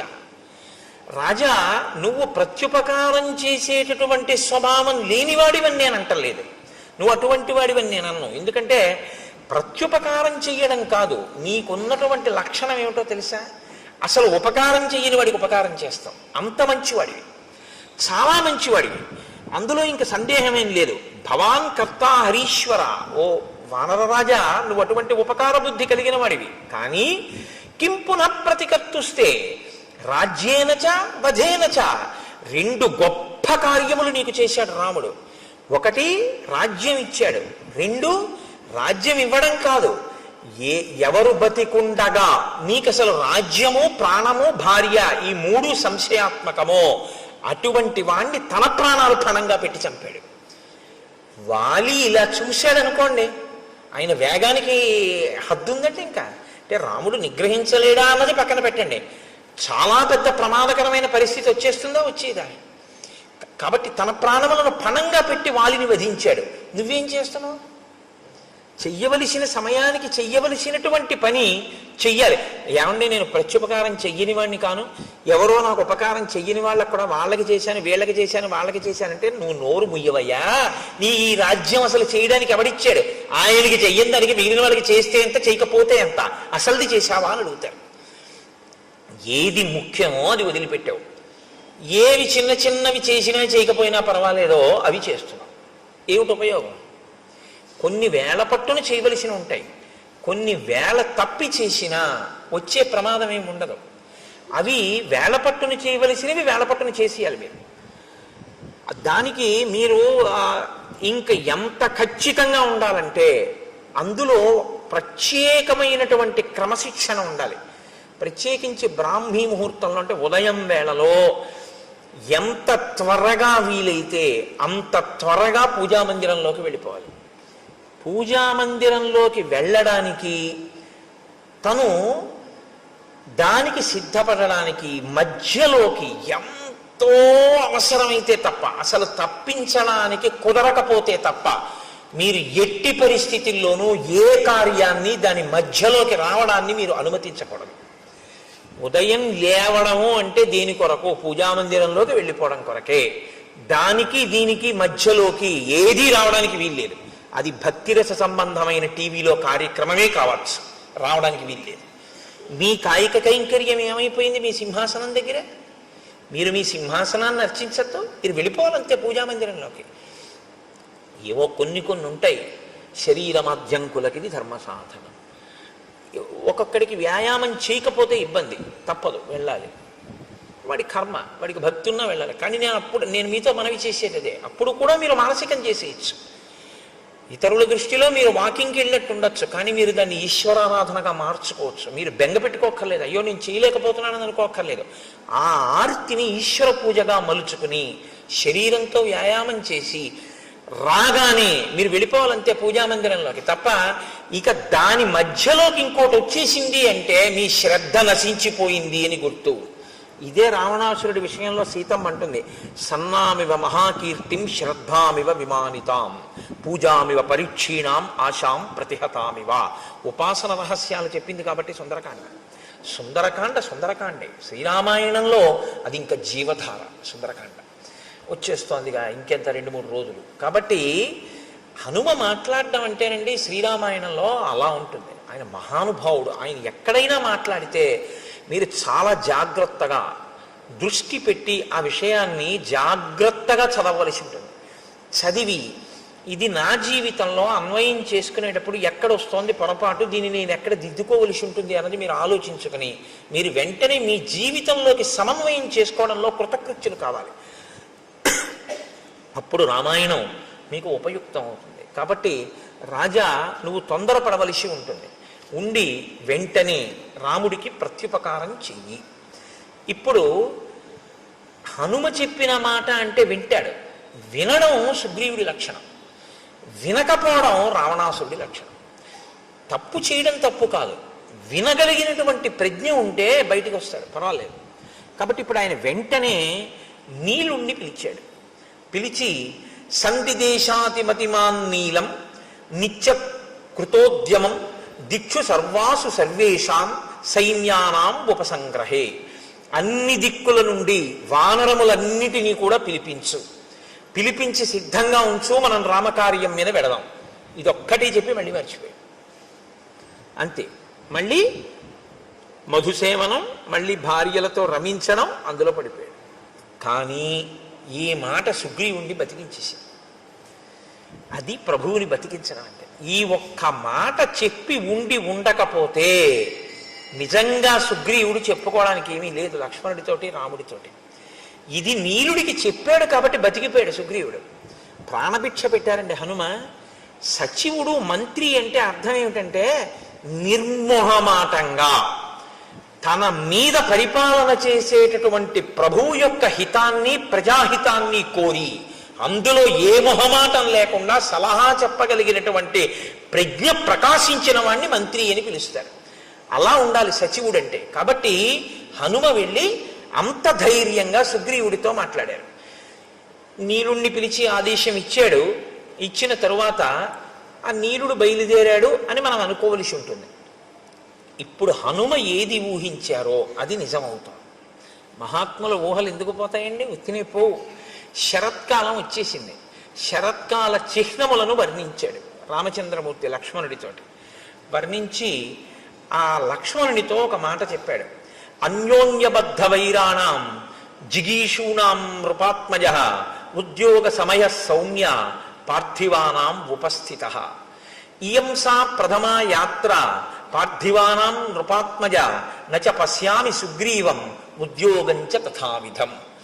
ఇప్పుడు శరదృతు వచ్చింది కాబట్టి ఆకాశం అంతా పిండారబోసినట్టుగా వెన్నెల ప్రకాశిస్తూ ఉంటుంది కాబట్టి విశేషమైన చలిగాలులు కాని వర్షాలు కాని ఉండవు, వేడి ఉండదు. కాబట్టి రాజులందరూ కూడా జైత్రయాత్రలు చేస్తూ వాళ్ళు మనసులో విజయం పొందాలన్న ఆకాంక్షని నెరవేర్చుకునేటటువంటి సమయము ఆసన్నమైపోయింది. ఆ దిశగా ఉద్యోగం చేస్తున్నారు. ఉద్యోగం అంటే ప్రయత్నం. ఆ దిశగా రాజులందరూ ప్రయత్నం చేస్తున్నారు. నేను కూడా సీతమ్మ యొక్క ఎడబాటు వలన కలిగినటువంటి శోకము నుండి బయటికి రావడం కొరకు రావణాసురుని మీద యుద్ధానికి వెళ్ళవలసి ఉంది. కానీ ఎవరు నాకు ఇందులో తోడ్పడాలో ఆ తోడ్పడవలసినటువంటి ప్రధానమైన వ్యక్తి అయిన సుగ్రీవుడు మాత్రం అసలు దీని గురించి పట్టించుకున్నట్లు లేదు, విస్మరించాడు. అసలు ఇటువంటి ప్రయత్నం ఒకటి చెయ్యాలి అన్న ఆలోచన ముందు ఎవరికి రావాలో, ఇప్పుడు ఎవరికి వస్తే తప్ప కదలదో ఆయనకి రాలేదు. అంటే రాముడు ఒక్కడు చేయలేడా అండి? నరుడి కథగా మీరు వినండి. నేను మీతో తరచూ మనవి చేస్తున్నాను. ఇప్పుడు ఈ ఆక్రోశంలోంచి ఏ మాట వస్తుందో అదే వస్తుంది. మన్ని ఒక ఆయన పట్టించుకోలేదనుకోండి, అస్సలు ఏ ప్రాధాన్యత ఇవ్వకుండా ఏమీ పట్టించుకోకుండా నేను చేస్తానులేండి తప్పకుండానని అసలు ఆయన చేయడానికి దాని గురించి ఆలోచనే లేదనుకోండి, అప్పుడు మీరేమంటారు? అవును, నా గురించి ఎందుకు పట్టించుకుంటాడు, ఇప్పుడు నా అవసరం ఏం లేదుగా, ఇప్పుడు నా పని ఆయనకి ఏం లేదు, నన్ను చేతకానివాడు అనుకుంటున్నాడు, నేనేం చేయలేను అనుకుంటున్నాడు, అందుకని ఇప్పుడు నా గురించి అసలు ఆలోచన ఎందుకు చేస్తాడు? నేను వెళ్ళి ఆయన్ని అడిగితే చేసి పెడతానన్నాడు, కానీ కనీసం ఏమన్నా నేను ఇలా చేస్తాను చేయట్లేదు, మీ మాట నాకు జ్ఞాపకం ఉందని కూడా అంటలేదు. చూసావా, అంటాడా? అండా. నరుడన్న వాడి మనస్వభావం అలాగే ఉంటుంది. దీని తర్వాతి మాట అదే రావాలి. అలా రాకుండా ఏదో త్రికాల వేదిలా వశిష్ఠుల్లా విశ్వామిత్రుల్లా నాకు తెలుసు నీలుణ్ణి పంపించాడు, ఆ తర్వాత వ్యామోహంలోంచి బయటకు వస్తాడు, ఇలా మాట్లాడాడు అనుకోండి, నరుడు అవడు. నేను అందుకే మీకు తరచు మనవి చేస్తుంటాను, శ్రీరామ కథ నరకథ. ఒక నరుడు ఎలా ప్రవర్తిస్తాడో అలాగే మాట్లాడతాడు అని చెప్తుంటాను. కాబట్టి ఆయన అన్నాడు, అనాదో హృతరాజ్యోయం రావణేన చ దర్శిత దీనో దూరగృహ కామి మాం చైవ శరణంగతః. లక్ష్మణ, సుగ్రీవుడు ఏమనుకుంటున్నాడో తెలుసా? అనాథో, నేను అనాథుణ్ణి, నాకెవరు లేరు, నన్ను పట్టించుకునే వాళ్ళు లేరు. హృతరాజ్యోయం, నా రాజ్యం పోయింది. రావణేనచ దర్శిత, నేను రావణుడి చేత అవమానింపబడిన వాణ్ణి. దీనో, దీనుణ్ణి, నా భార్యని నేను రక్షించుకోలేని స్థితిలో ఉన్నవాణ్ణి. దూరగృహ, ఇంటి నుంచి చాలా దూరంగా ఉన్నాను, కష్టం చెప్పుకోవడానికి కూడా ఎవరూ లేరు. కామి, భార్య గురించి పరితపిస్తున్నటువంటి వాణ్ణి. మాం చైవ శరణంగత, నేను ఆ సుగ్రీవుణ్ణి శరణాగతి చేసి ఉన్నవాణ్ణి. కాబట్టి ఇప్పుడు ఆయన అనుగ్రహాన్ని బట్టి నా జీవితం తప్ప నా గురించి ఆయన పట్టించుకోవాలని ఎక్కడుంది లక్ష్మణ? ఈ మాట లక్ష్మణుడికి కోపం తెప్పిస్తుందా తెప్పించదా? అన్నయ్య ఏడిస్తే చూడలేని స్వభావం అనుకోండి. ఒక ఆయనకి రక్తం చూస్తే కళ్ళు తిరిగి పడిపోతాడు. ఆయన్ని తీసుకెళ్ళి మీరు నా గోరు చుట్టూ ఆపరేషన్ చేసేటప్పుడు నువ్వు నా చెయ్యట్టుకో అంటే మీరు బాగానే ఉంటారు. ఆయన్ని తర్వాత మీరు సోడా క్యారేజ్ ఆయనకి తేవాలి కదా. ఆయన రక్తం చూస్తే తట్టుకోలేడు అన్నప్పుడు మీరు ఆయన్ని తీసుకెళ్ళకూడదు మీ గోరు చుట్టూ ఆపరేషన్ చేయించుకోవడానికి కదండి. అంతేకాని మరి లక్ష్మణుడు రాముడి ఖేదాన్ని చూడలేడని రాముడికి తెలుసు, మరి ఎందుకు మాట్లాడుతున్నాడు అంటే ఒక్కొక్కసారి లోపల ఉన్నటువంటి శోకాన్ని ఆపడాన్ని నిగ్రహించడం ఎవ్వరికైనా సాధ్యం కాని స్థితి వస్తుంది. నరుడంటే అంతే. మనుష్యుడు అన్న మాటకు అర్థం ఏమిటంటే నిగ్రహించలేనంత బాధ కలుగుతుంది. అది తన భార్య విషయంలో కలిగితే ధర్మబద్ధం అండి. అది పరకాంత ఎందుకు కలిగితే తప్పు తప్ప తన భార్య ఎందుకు కలిగితే వేళ దాటిపోతోంది, శరదృతువు కూడా వచ్చేసింది. మరి ఆయన బాధపడ్డాడంటే అందులో తప్పే ఉంది. అటువంటప్పుడు నన్ను ఇలా పట్టించుకోలేదని మాట్లాడితే ఎంత సహజంగా పూర్ణమైన నరుడిగానే రాముడు మాట్లాడుతున్నాడు తప్ప ఒక ఈశ్వరుడిగా రాముడు ఎప్పుడూ మాట్లాడలేదు రామాయణంలో. కాబట్టి ఇత్యేతై కారణై సౌమ్య సుగ్రీవస్య దురాత్మనః అహం వానరరాజస్య పరిభూత పరంతప. అదిగో ఆ దురాత్ముడైనటువంటి సుగ్రీవుడున్నాడే నన్ను పట్టించుకోకుండా ఇలా అవమానిస్తున్నాడు. నేను ఈ ఊరు బయట పర్వత గుహలో ఇలా పడున్నాను. తం ప్రవిశ్యచ కిష్కింధాం బ్రూహి వానరపుంగవం మూర్ఖం గ్రామ్య సుఖే సక్తం సుగ్రీవం వచనాన్ మమ. నువ్వు కిష్కింధా నగరంలోకి వెళ్ళు, అంతఃపుర ప్రవేశం చేయి, ఆ సుగ్రీవుడి దగ్గరికి వెళ్ళు. గ్రామ్య సుఖం అంటే కేవలము కామోపభోగమే జీవితానికి ప్రయోజనంగా బతుకుతున్నటువంటి ఆ సుగ్రీవుడి దగ్గరికి వెళ్ళి వచనాన్ మమ, నా మాటగా చెప్పు. అర్ధినాం ఉపపన్నానాం పూర్వంచా వ్యపకారిణాం అశాం సంసృత్యయో హంతి సలోకే పురుషాధమః. మిత్రులైన వారి దగ్గర ఉపకారాన్ని పొంది ప్రత్యుపకారం చేస్తానని మాట ఇచ్చి చెయ్యవలసిన ప్రత్యుపకారాన్ని చెయ్యకుండా వేళ దాటిపోయినా దాని గురించి పట్టించుకొని వాడెవరున్నాడో వాడిని పురుషాధముడు అని లోకం పిలుస్తుంది. శుభం వా యది వా పాపం యోహి వాక్యం ఉదీరితం సత్యేన ప్రతిగృహ్ణాతి సవీర పురుషోత్తమ. ఆ చేసేటటువంటిది పాపమా పుణ్యమా అన్నది కూడా పక్కన పెట్టి మిత్రుడికి ఇచ్చినటువంటి మాటకి కట్టుబడి ఆ కార్యం చెయ్యడానికి ప్రయత్నించేవాడెవడో వాణ్ణి పురుషోత్తముడు అని పిలుస్తారు. కృతార్థాహ్యకృతార్థానాం మిత్రాణం నభవంతి తాన్ మృతానపి క్రవ్యాదాహ కృతఘ్నాన్ నోపభుంజతే. ఎవరు మిత్రులు చేసిన ఉపకారము వలన తాను గట్టెక్కి మిత్రుణ్ణి గట్టెక్కించడానికి ఉపకారం చెయ్యవలసిన సమయంలో ఉపకారం చెయ్యకుండా ముఖం చాటేసి తిరిగి జీవితాన్ని వెళ్ళబుచ్చుకునే ప్రయత్నం చేస్తాడో అటువంటి వాడు మరణించిన తరువాత వాడి శరీరాన్ని కుక్కలు కూడా ముట్టుకోవు అని చెప్పు. నూనం కాంచన పుష్టస్య విరుష్టస్య మయారణే ద్రష్టుం ఇచ్చతి చాపస్య రూపం విద్యుద్గణోపమం.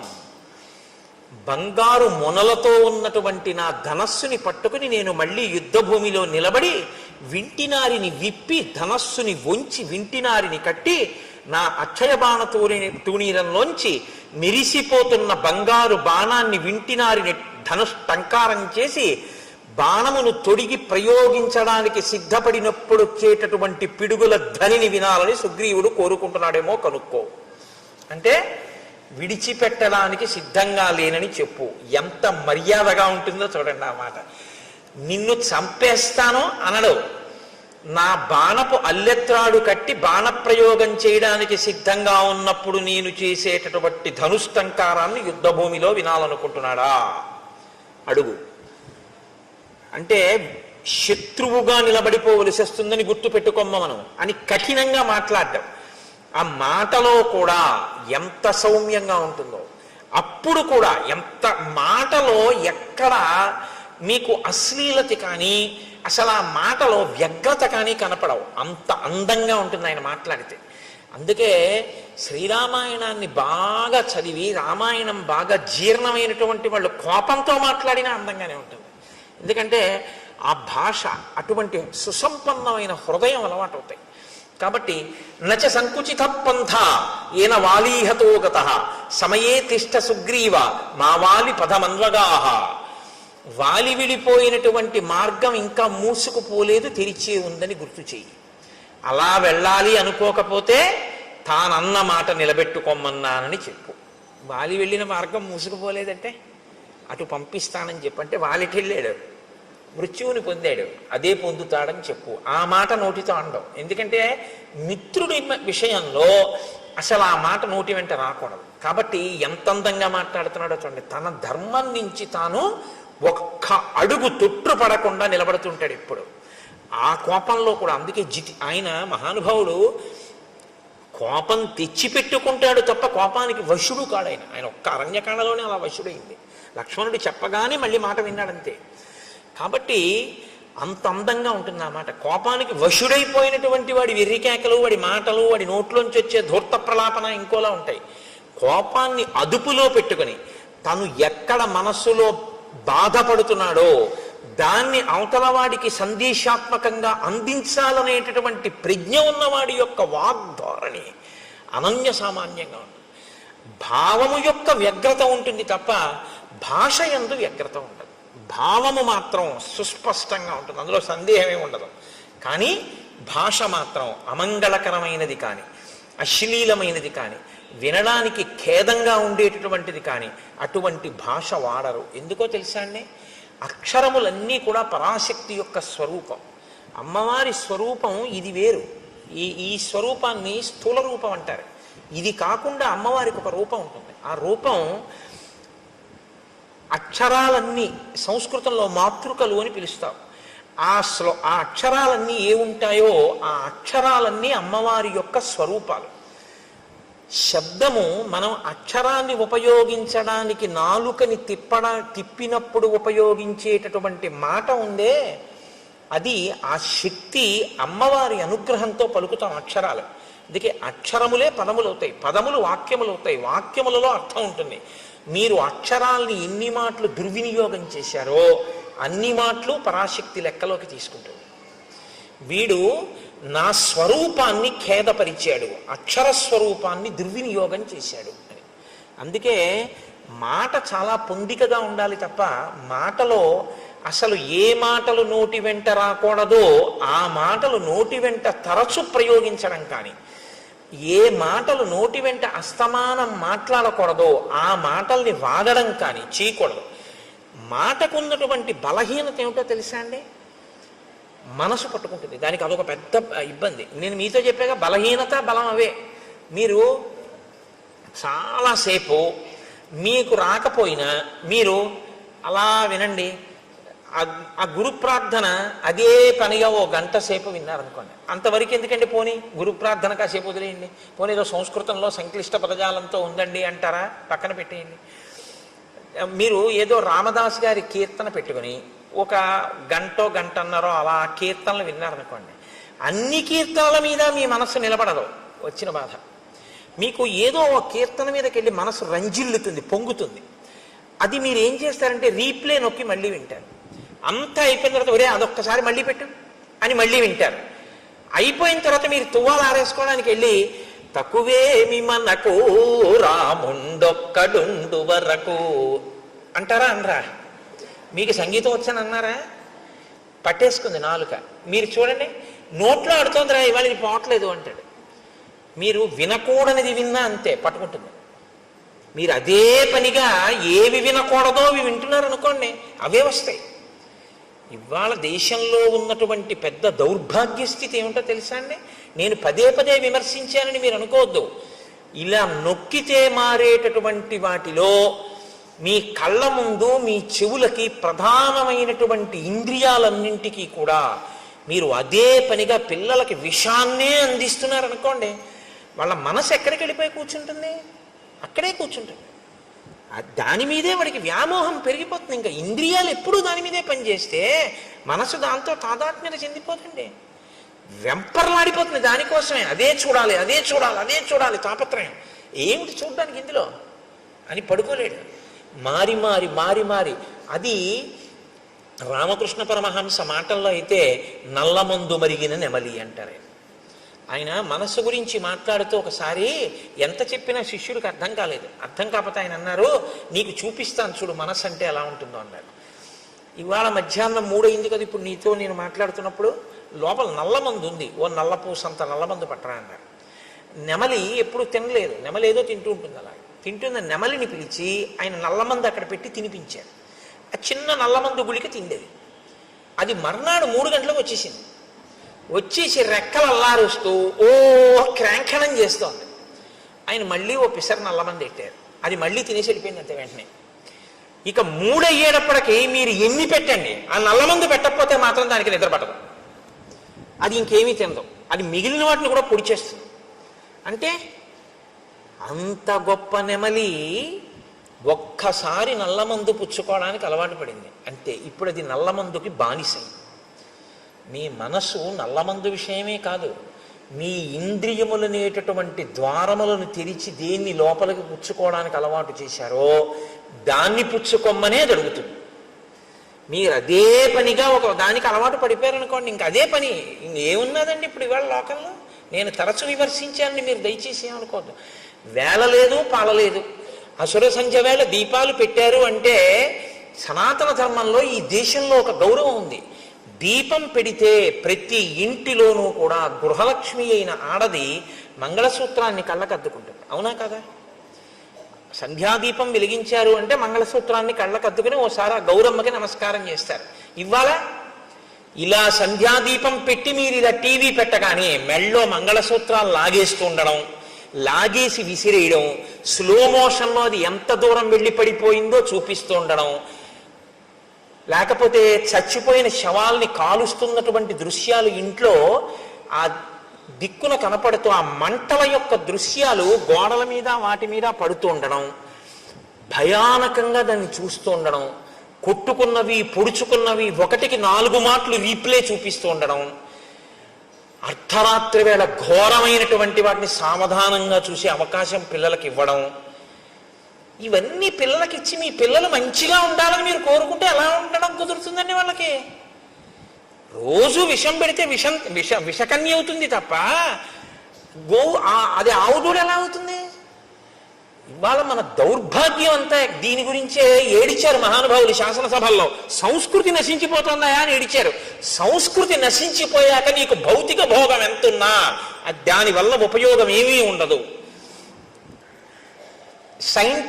Scientific advancement without an iota of restraint is totally dangerous to the entire society.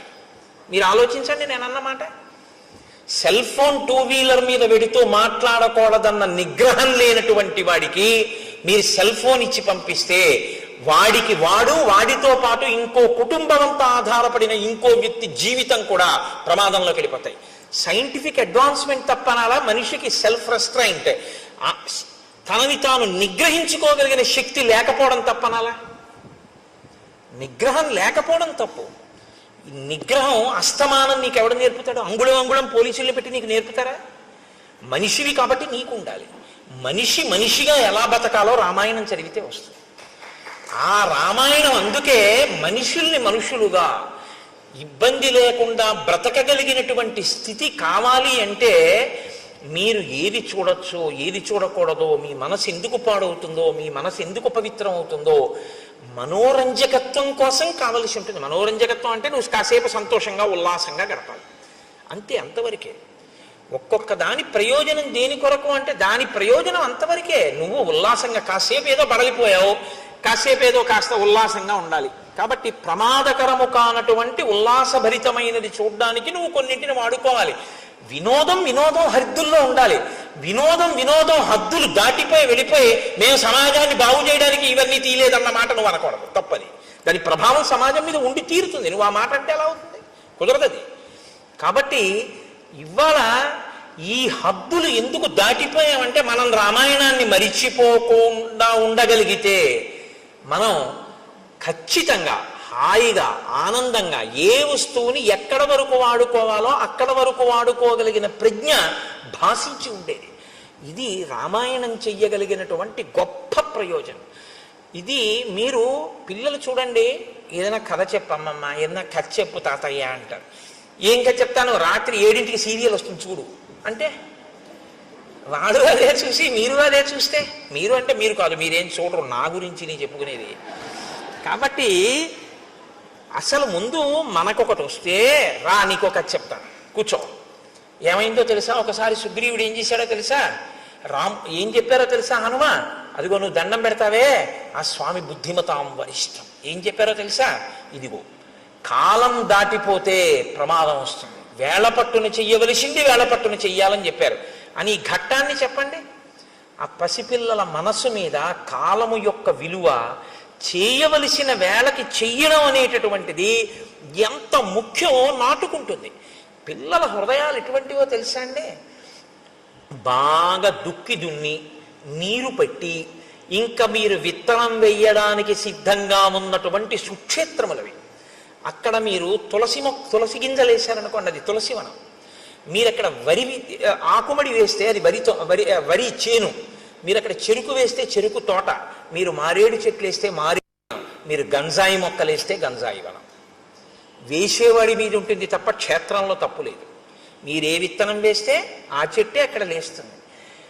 తప్పంటూ ఎక్కడైనా ఉంటే మనం పిల్లల మనసుల్లో వెయ్యకూడనివి వేసిన పెద్దలది తప్పు తప్ప అది పుచ్చుకోవడానికి సిద్ధంగా ఉన్న క్షేత్రంది ఎప్పుడూ తప్పు కాదు. అందుకే పిల్లల మనసుల్లో వెయ్యవలసిన విత్తనం వెయ్యడం తన బాధ్యతగా గుర్తించకపోవడం కూడా దోషమే. తన కర్తవ్యం తను చెయ్యాలి, పిల్లలకి చెప్పవలసింది తాను చెప్పాలి. వాళ్ళు విన్నారా వినలేదా నీకు అనవసరం, నీ కర్తవ్యం నువ్వు చేసావా లేదా, ఒక్కడు బాగుపడ్డాడు చాలు. నీ పిల్లలకి నువ్వు చెప్పాలి, వాడు విన్నాడా వినలేదా నీకు అనవసరం, నీ కర్తవ్యం నువ్వు చెయ్యి. ఇది శ్రీరామాయణం మనకి నేర్పుతుంది. కాబట్టి హనిష్యామి సబాంధవం, వాలిని ఒక్కడే చంపేశాను ఒక బాణంతో, సుగ్రీవుణ్ణి సబాంధవంగా బంధువులందరితో చంపేస్తానని చెప్పి. ఇప్పుడు ఈ మాట లక్ష్మణుడు ఇది విన్న తర్వాత అన్నయ్య అంత బాధపడుతున్నాడు అంటే ఊరుకుంటాడండి. ఈ రెండిటికి ఒక తేడా ఉంది. ఒకటి అంటిస్తే పేలిపోతుంది, ఒకటి పేలద్దులే అనుకుంటే ఆగిపోతుంది. దీనికి ఆ నిగ్రహ శక్తి ఉంది, దానికి ఆ నిగ్రహ శక్తి తక్కువ. కాబట్టి ఇప్పుడు రాముడు అమ్మ బాబోయ్ వీణ్ణి వెళ్ళమన్నాను, నేను బాధపడ్డం విన్నాడు, ఇప్పుడు వెళ్ళి సుగ్రీవుని చెప్పేస్తాడు బాణం వేసి. అక్కడ పరిస్థితి కొంచెం ఏమైనా తేడాపాడగా అసలు నన్ను పట్టించుకోనట్లు కనపడితే బాణమే వదిలిపెట్టేస్తాడంతే.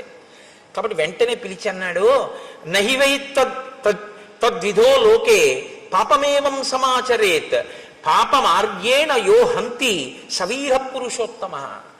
నాన్న యుక్తాయుక్త విచక్షణతో బాగా ఆలోచించి కేవలము పాపాత్ముడే, ఇంకా వాడు మారడానికి అవకాశం లేదన్న వాణ్ణి చంపాలి తప్ప, మారడానికి అవకాశం ఉంది, వాడు ఒక మాట చెప్తే మారతాడు, ఏదో తప్పు జరిగిపోయింది, వాడు తనని తాను మరిచిపోయి ఏదో వ్యసనానికి లోనైపోయి కాలాన్ని మరిచిపోయి కామమునకు వశుడై ఉన్నాడు తప్ప చెప్తే ఇప్పుడు విని మళ్ళీ బుద్ధి మార్చుకునేవాడు అనుకుంటే చెప్పకూడదు సుమా. అందుకని తొందరపడి సుగ్రీవుని చంపేశావు, అటువంటి పని చెయ్యకు. నేదం అద్యత్వయా గ్రాహ్యం సాధువృత్తేన లక్ష్మణ తాం ప్రీతిం అనువర్తస్య పూర్వవృత్తంచ సంగతం. నువ్వు వెళ్ళేటప్పుడు సుగ్రీవుడితో పూర్వ స్నేహం ఎలా ఉండేదో, మనం అందరం ఎంత ప్రేమగా మాట్లాడుకునే వాళ్ళమో, మన పట్ల సుగ్రీవుడు ఎంత ప్రీతిపాత్రుడో బాగా స్మరించుకుంటూ వెళ్ళు. మీరు ఏది స్మరించుకుంటూ వెడితే మనసు అలా ఉంటుంది. మీరు వ్యగ్రతతో అన్నయ్య కోపమే తలుచుకుంటూ వెడితే కట్టలు తెచ్చుకుంటుంది. మీరు ప్రీతిని స్మరించుకుంటూ వెడితే కొంచెం మంచి మాట చెప్పడానికి అవకాశం ఉంటుంది, అప్పుడు మనసు మీ అదుపులో ఉంటుంది. లక్ష్మణుడి మనసు లక్ష్మణుడి అదుపులో ఉండేటట్టు చూస్తున్నాడు. ఏ మనసు లక్ష్మణుడి అదుపు తప్పుతోందని గుర్తించాడో దాన్ని మళ్ళీ లక్ష్మణుడి అదుపులోకి తీసుకెళ్తున్నాడు. అందుకని కదండి గురువు అయ్యాడు ఆయన, మహానుభావుడు. అందుకని నేను గురువుగా అనువర్తిస్తున్నానన్నాడు ఆయన. మాట ఎంత ప్రమాదమో ఒక్కొక్కరు ఇంకొకరు ఖేదపడితే చూడలేరు, అంత ప్రీతి ఉంటుంది. ఆయన బాధపడ్డాడు అనుకోండి, అయ్య బాబోయ్ ఆయనంత బాధపడ్డామా అని నాకేమైనా పర్వాలేదని చెప్పి ఈయన వెళ్ళిపోయి ఆయనతో కలిపిడిపోతాడు కూడా. కాబట్టి మీరు గబుక్కుని ఎక్కడ పడితే అక్కడే ఎలా పడితే అలా మాట్లాడేయకూడదు. అవతల వారికి మీ మీద ఉన్నటువంటి ప్రీతి వలన వచ్చేటటువంటి పరిణామములను కూడా దృష్టిలో పెట్టుకుని మాట్లాడవలసి ఉంటుంది. ఇది రాముడి యొక్క పరిణతి. కాబట్టి వెంటనే వెనక్కి పిలిచి సామోపహితయామాచ రూక్ష్మాణి పరివర్జయన్ వక్తుం అర్హసి సుగ్రీవం వ్యతీతం కలపర్యయే. అందుకని నాయన పరుషమైన మాటలు మాట్లాడకు సుగ్రీవుడి దగ్గర. చాలా సున్నితమైన మాటలతో మిత్రుడికి చెప్పినట్లు చెప్పు. కాలము దాటిపోయింది, రాముడు బాధపడుతున్నాడు అన్న సందేశాన్ని అందించు తప్ప ఆయన మనసు ఖేదపడేటట్టుగా తీవ్రమైనటువంటి మాటలను వాడవద్దు అని చెప్పాడు. సరే అన్నయ్య అన్నాడు, బయలుదేరాడు. కానీ లక్ష్మణుడే కదండి, చెప్తే వినేసి వెంటనే నేను మీతో మనవి చేసింది అదే. నేను చెప్తున్నాను లోపలికి వెళ్ళు అంటే వెళ్ళిపోయాడు అనుకోండి, వెళ్ళినైంది గొప్ప కదండి. రాముడు చెప్పిన లక్ష్మణుడు కోపాన్ని అంతగా వెంటనే నిగ్రహించేసుకోలేడు. కారణం ఏమిటి? లక్ష్మణుడికి సుగ్రీవుడి మీద కోపం లేదు, లక్ష్మణుడి బెల్లాన్ని ఎత్తుకోలేదు రావణాసురుడు. రాముడు కష్టపడితే చూడలేడు, రాముడి కళ్ళమ్మటి నీళ్లు కారకూడదు. తన జీవిత ప్రయోజనం ఒకటే, రాముడు సంతోషంగా ఉండాలి తప్ప ఆయనకి ఇంకేం అక్కర్లేదు జీవితంలో. ఆయన ఒకే ఒక్క జీవిత లక్ష్యం ఏమిటంటే రాముడు సంతోషంగా ఉండాలి. రాముడు సంతోషంగా లేడి వల్ల బాధపడ్డాడు, ఎవరి వల్ల బాధపడ్డాడు? అదిగో ఆయన వల్ల బాధపడ్డాడు, అంతే. ఇంకిప్పుడు ఎంత కోపంగా ఉంటాడంటే ఇంకా అదుపు చేసుకోలేకపోయాడు కోపాన్ని అన్నది చెప్పడానికి మహర్షి ఎంత అందంగా చెప్తారో తెలుసా అండి.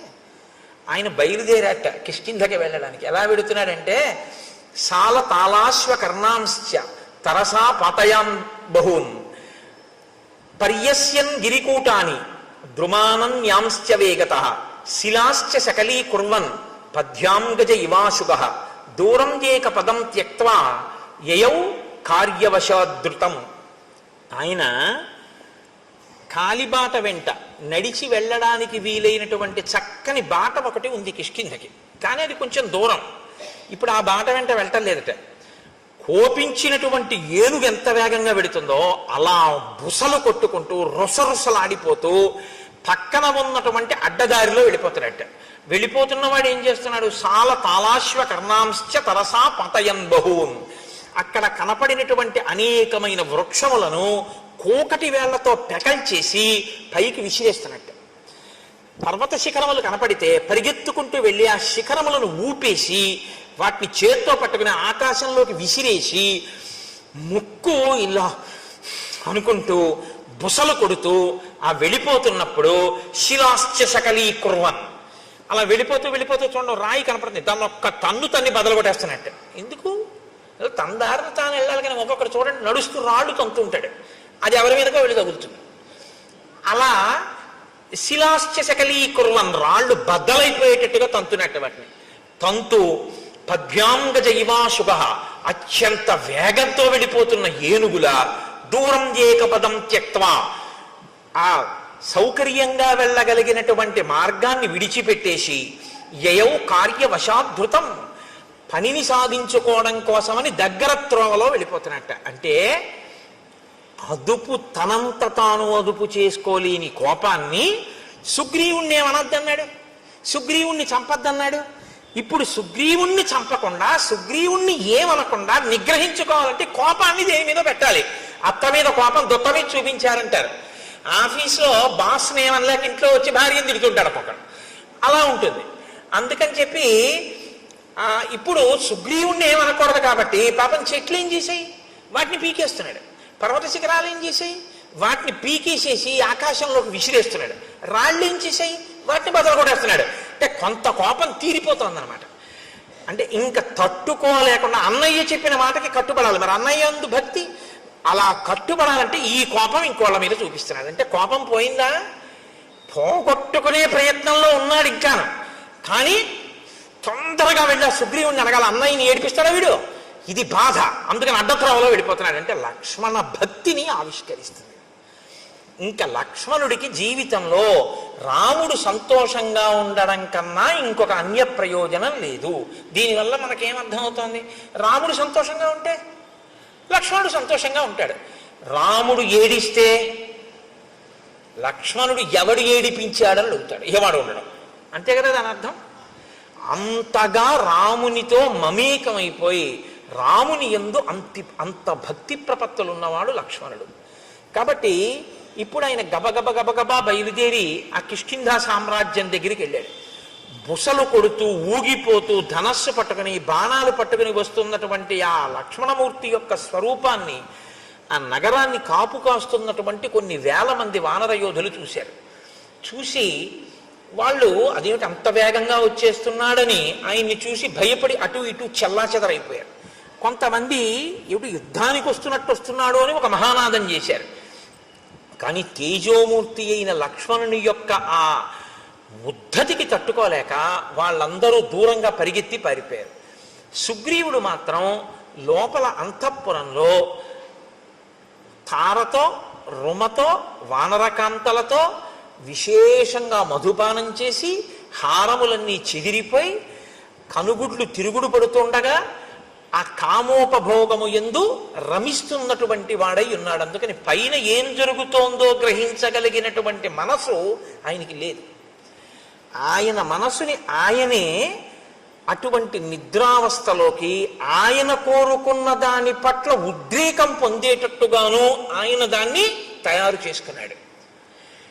ఈశ్వరుడు చక్కని మనస్సుని మీకు ఇచ్చి స్పందించగలిగిన శక్తితో కూడిన ఒక చక్కటి దాన్ని మీకు ఇచ్చాడనుకోండి, దాన్ని ఉత్ప్రేరకములతో నీకు కావలసిన రీతిలో ఉద్రేకపడేటట్టు మీరు తయారు చేసి స్పందించగలిగిన శక్తి దానికి చంపేస్తే ఈశ్వరుడిదా దోషం మందా? మనది. అక్కడ యజ్ఞవేది ఉందనుకోండి, ఒక యజ్ఞవేది వెలుగుతోంది, హవిస్సులు ఇస్తున్నారు, అందులోకి పట్టుకొచ్చి నేను సారా పోసాను అనుకోండి, ఇప్పుడు వేదికి ఇబ్బందా నాకు ఇబ్బందా?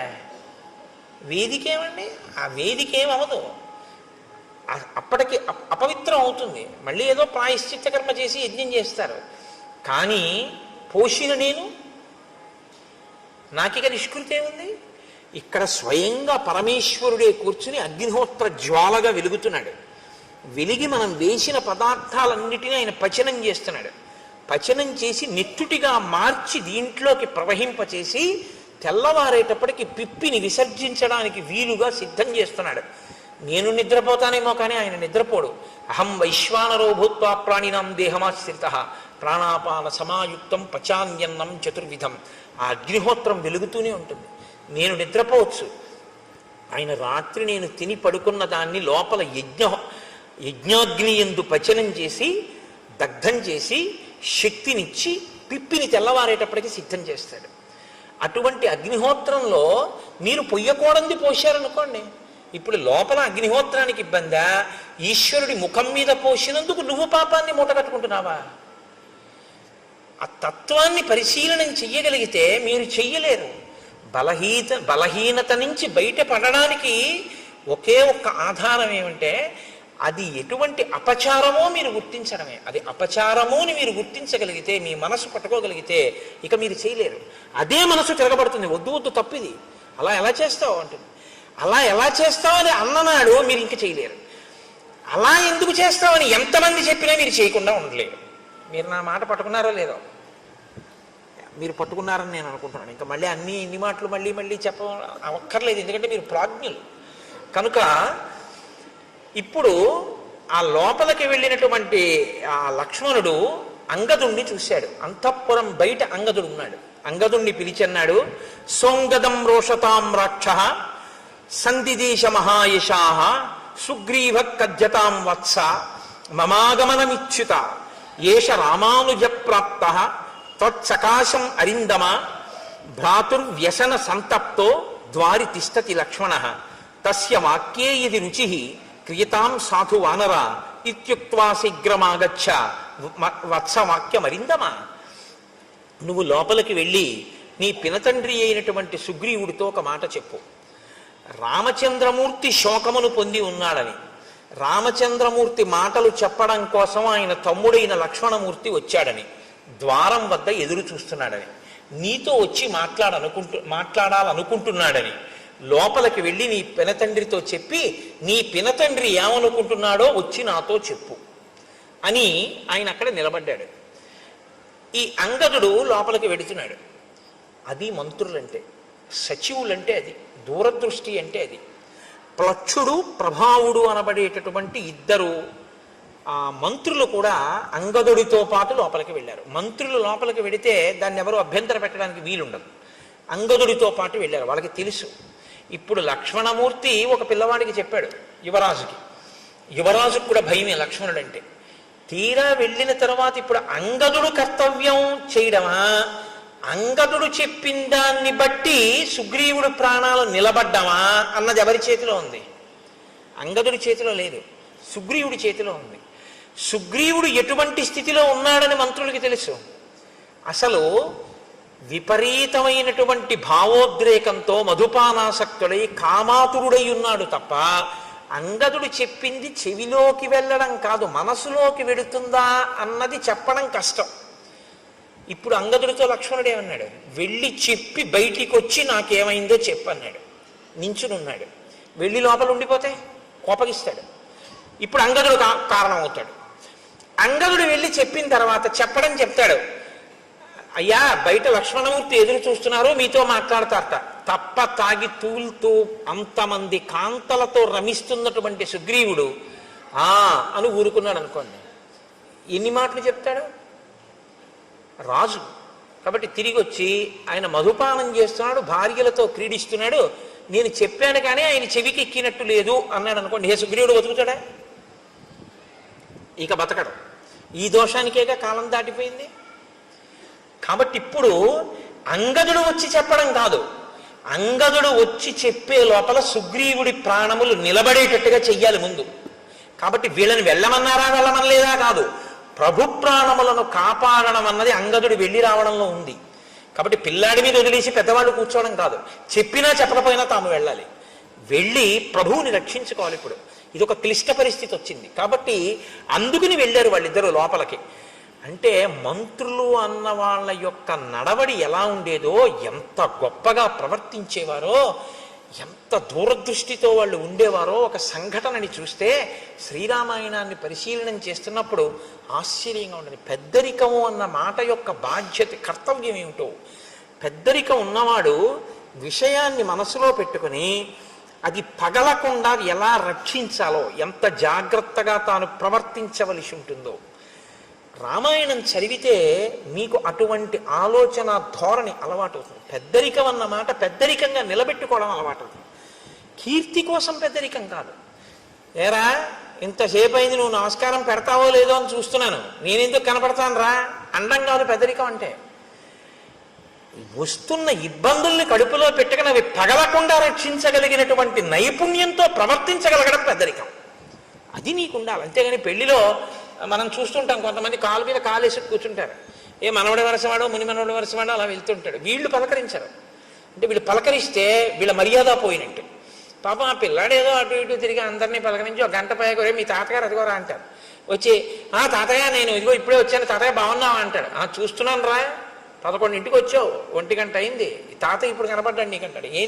నువ్వు చూసావుగా, నువ్వెందుకు వెళ్ళి పలకరించావు? కాల్సనా నీ పెద్దరికం? మనవణ్ణి చూసి నువ్వు వీళ్ళు పలకరించలేవు? ఏమిటి నీ పెద్దరికం? నీకు నమస్కారం చేయాలని నువ్వు అనుకుంటే రోడ్డు పక్క పెరిగిన చింత చెట్టుకి నమస్కారం చేయాలి, నీకన్నా ముందు పుట్టింది. అది వయస్సు వల్ల కాదు పరిణితి, జ్ఞానము వలన పరిణితి, నీ ప్రవర్తన వలన పరిణితి. అన్ని వేళలా వయస్సుతో పెద్దరికాన్ని గౌరవించడం కూడా చాలా కష్టంగా ఉంటుంది. ఆ పరిణితిని సంతరించుకోకపోతే ఆ పెద్దరికాన్ని భరించడం కష్టం. కాబట్టి పెద్దరికం వయస్సుతో పాటు అనుభవాన్ని పెంచుకోవాలంటే ఒక్కటే రామాయణం చదువుకోవడమే. రామాయణం బాగా చదువుకుంటే ఇలా ఉండాలన్నమాట అని బాగా అర్థమవుతుంది. ఎక్కడ ఏ పరిస్థితి ఉందో అక్కడ తాను చొరవ తీసుకుని వెళ్ళి నాన్న ఇలా కాదు ఇలా చెయ్యి అని చక్కగా చెప్పి కార్యం బాగా జరిగేటట్టు చేసి నా పెద్దరికం నిలబడింది చక్కగా చేయించేశాను కదా అని ప్రవక్త కోసం ఆశించకుండా నువ్వు వెళ్ళిపోతావు అంతే సంతోషంగా. అది పెద్దరికం అన్న మాటకు అర్థం. తప్ప నాకేమిస్తారు దీనివల్ల, నాకేమొస్తుంది ప్రయోజనం దీనివల్ల, ఇక్కడ నా పెద్దరికం గుర్తించారా లేదా. కొంతమంది చూడండి చాలా ఆశ్చర్యంగా ఉంటుంది. బ్రహ్మస్థానంలో ఒక ఆయన కూర్చుంటారు, ఆయనకి తెలియదండి వైదిక మార్గం, ఆయన చేయిస్తాడు. కాదు, ఆవిడ ప్రత్యేకం ఓ చిన్న చాప ఒకేసుక అక్కడ కూర్చుంటుంది. కూర్చుని మా ఇంట్లో అది అలవాట్లేదు, అది వద్దంటుంది. అదేమిటమ్మా వేదప్రోక్తం అమ్మా, ఇది చెయ్యాలి, మాకు అలవాట్లేదు, వీలు లేదంటే. ఏం తెలుసు, ఏం తెలియదు, ఏం తెలియకపోయినా ఎందుకు అలా అంటాం అంటే పెద్దరికం. అలా చేయిస్తే తన పెద్దరికం నిలబడిందని ఓ సంతోషం. ఇప్పుడు అది చెప్పి కొంచెం అలా కుదరదులేమ్మా, నువ్వు ఊరుకో అమ్మా చేయని అన్నారు అనుకోండి, ఇంకా నేను ఎందుకని పెట్టేసేది తీసుకుంటున్నా ఆవిడ. అదేమిటి పెళ్ళింట్లో నేను అలా చెయ్యొచ్చా, ఇదేమి పెద్దరికం అని ఉండదు. మీరు జాగ్రత్తగా గమనించండి, నేను ఎవరి మీద ఆక్రోశంతో మాట్లాడటం లేదు. పెద్దరికం అన్నది దేనికి పనికి రావాలంటే తనకన్నా వెనక పుట్టిన వాళ్ళ సంతోషానికి పనికి రావాలి.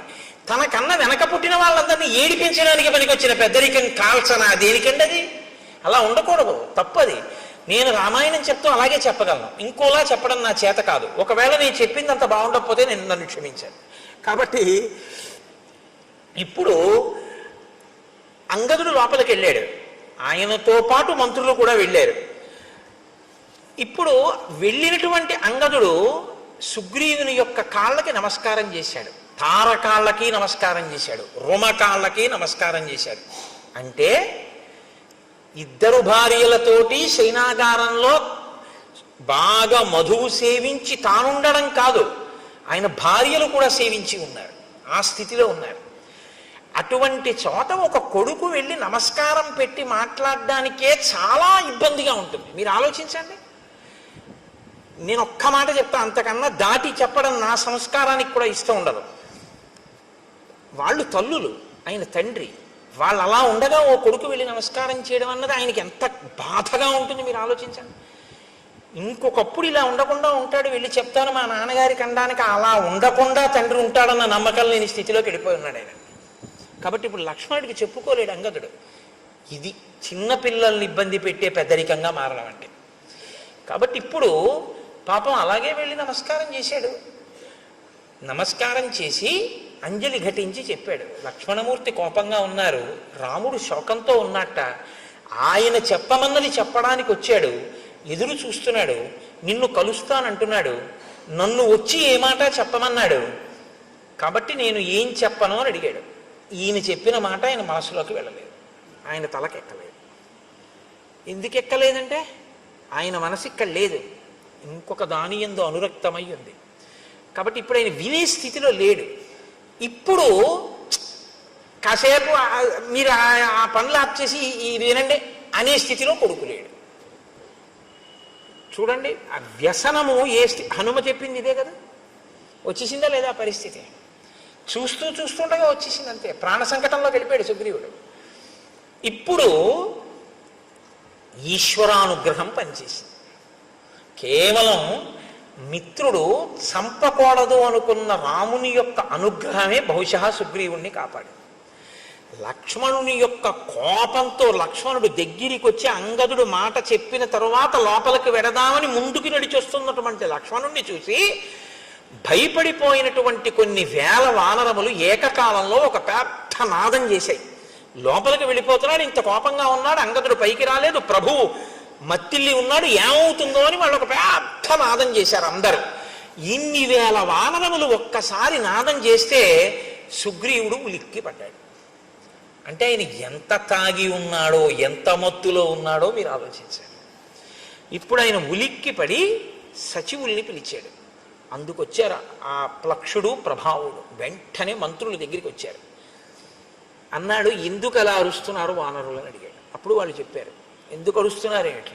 లక్ష్మణమూర్తి వచ్చాడు, రాముడు కోపంగా ఉన్నాడు, రాముడు శోకిస్తున్నాడు, సందేశం పట్టుకొచ్చాడు, నీతో మాట్లాడతాట, నీ దగ్గరికి వస్తాట, ఏం చెప్పమంటావు అని అడిగాడు. అడిగితే ఇప్పుడు అన్నాడు, సర్వదా సుకరం మిత్రం దుష్కరం పరిపాలనం అనిత్యత్వాక్ష చిత్తానాం ప్రీతిరల్పేపి విద్యతే.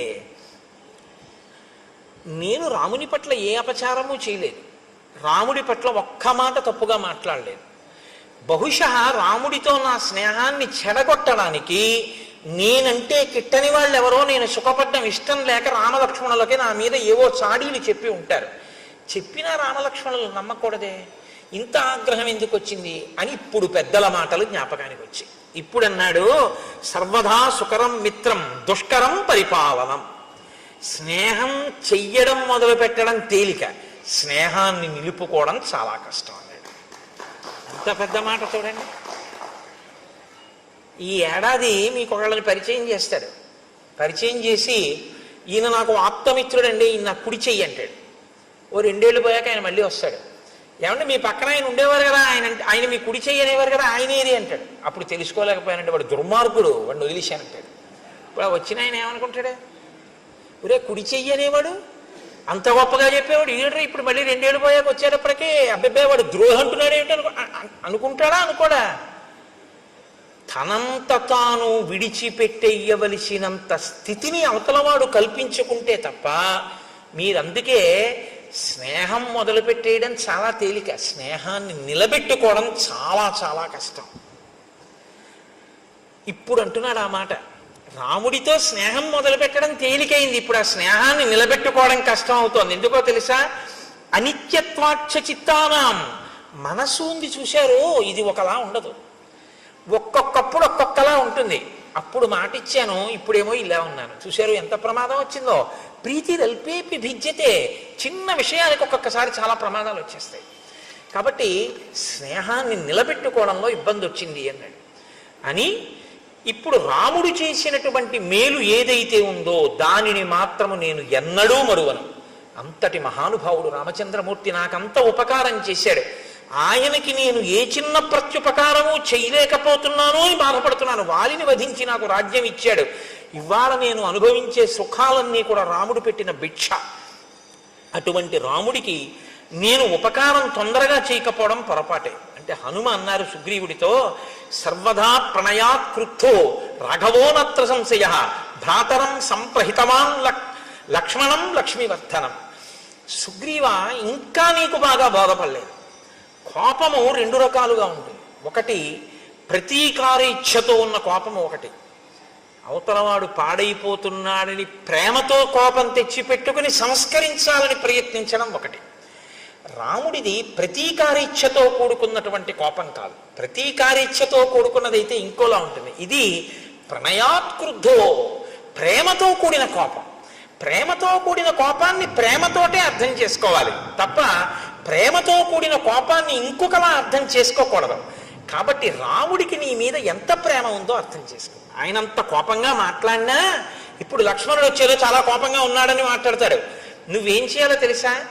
ఎంత ప్రేమ లేకపోతే నా మీద ఒక బాణం వెయ్యగలిగిన వాడు వెయ్యకుండా ఇలా కబురు చేశాడు అని అంజలి ఘటించి వినాలి తప్ప నువ్వు నన్ను ఇలా అంటాడా అనకూడదు. ఆ ప్రేమ నిన్ను ఉద్ధరించడానికేనయా కోపం. ఈ శ్లోకం కానివ్వండి ఇవాళ సమాజంలో సరిగ్గా జీర్ణమైతే చాలా మంది మధ్య విభేదాలు, చాలా మంది మధ్య దెబ్బలాటలు, చాలా చాలా ఆత్మహత్యలు ఆగిపోతాయి. అమ్మ దెబ్బలాడితే ఆత్మహత్య ఏమిటండి? నాన్నగారు దెబ్బలాడితే ఆత్మహత్య ఏమిటి? భర్త దెబ్బలాడితే ఆత్మహత్య ఏమిటి?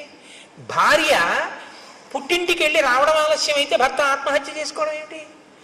అంటే అవతల వారు ఒక మాట అన్నప్పుడు ప్రేమతో అన్న మాటని ప్రేమగా స్వీకరించగలిగినటువంటి లక్షణం కోల్పోతే ఏమైపోతుందంటే అవి ఎప్పుడు పిటపిటలాడుతూ ఉంటాయి తప్ప సంబంధాలు వాటికి అనురక్తి, ఆర్ద్రత అన్న తడి అంటి ఉండవు ఆ సంబంధాలకి.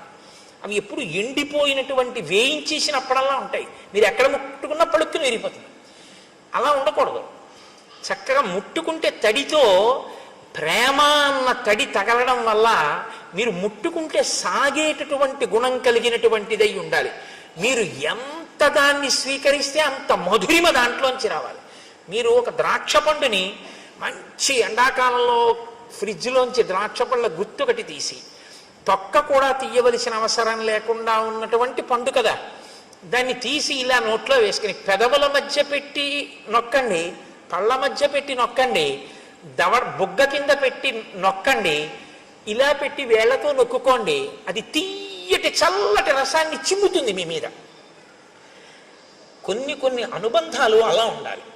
వాటిని అలా అర్థం చేసుకోవాలి. ఒక్కొక్కసారి దెబ్బలాడారు అనుకోండి, ఓ ఎందుకు దెబ్బలాడి ఉంటారు, ఎంత ప్రేమైకమూర్తి నా ఎందు ఇలా అన్నారంటే ఆయనకి ఎంత ఆర్తితో అంటున్నారో అన్న విషయాన్ని అర్థం చేశారు. ఒక్కొక్కసారి ఆవిడ ఉంటుంది కోపంతో, ఆవిడ కోపంతో అంటే ఓ నా ఎందు ఎంత ప్రేమ కలిగింది, ఎంత పిచ్చిది నేనంటే, ఆ ప్రేమలో అంటుంది అని దాన్ని మీరు ప్రేమగా స్వీకరించాలి. అంతేకాని నన్ను అంత మాట అంటుందా, 1947లో పెళ్ళైన కొత్తల్లో ఇలాగే 57, 67, 77 దిక్కుమాలవన్నీ గుర్తు తెచ్చుకొని అక్కడి నుంచి ఇంకా వారం రోజులు మాటలు మానేసి కంచాలు విసిరేసి నానా అల్లరి చేసేసుకుని ఇల్లు యమలోకం కింద చేసుకుని ఆ తర్వాత ప్రారంధం ఎవరు అనుభవించారు? వీళ్ళిద్దరే అనుభవించారు. ఎందుకంత కోపం? ప్రణయాత్కృత. ఆ ప్రేమతో కూడినటువంటి కోపాన్ని ప్రేమతో కూడిన కోపంగానే అర్థం చేసుకోవయ్యా. హనుమ మాట్లాడితే అలా ఉంటాయండి. అమ్మో ఏమి మాటలండి మహానుభావుడివి. కాబట్టి ఆర్తస్య కృతదారస్య పరుషం పురుషాంతరాత్ వచనం మర్షణీయంతే రాఘవస్య మహాత్మనః. నువ్వు నీ భార్యలతో ఉన్నావు, రాజ్యాన్ని పొందావు, వేల దాటిపోయినా సుఖాలు అనుభవిస్తున్నావు.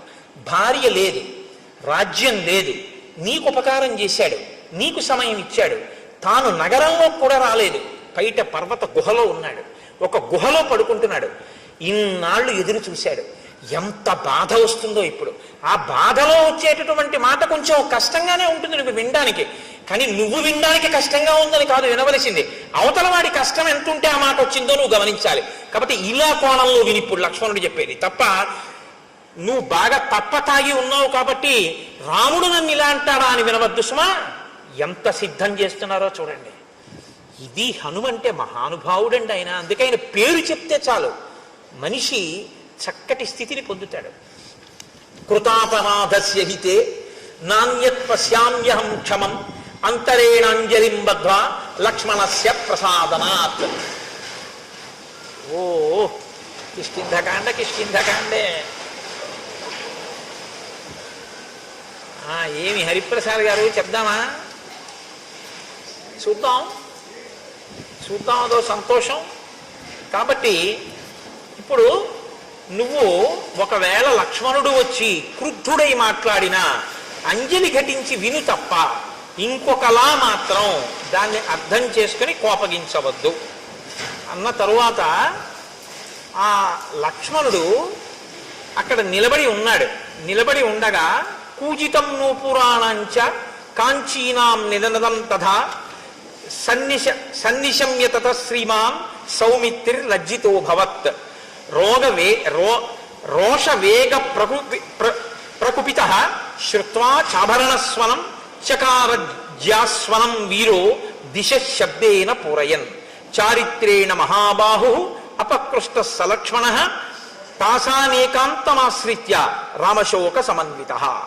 ఆయన అక్కడ నిలబడి ఉండగా లక్ష్మణమూర్తి లోపల స్త్రీల ఆభరణములు అంటే వాళ్ళు పెట్టుకున్నటువంటి వడ్డాణములు, పెట్టుకున్నటువంటి కంకణముల యొక్క ధ్వనులు వినపడ్డాయి.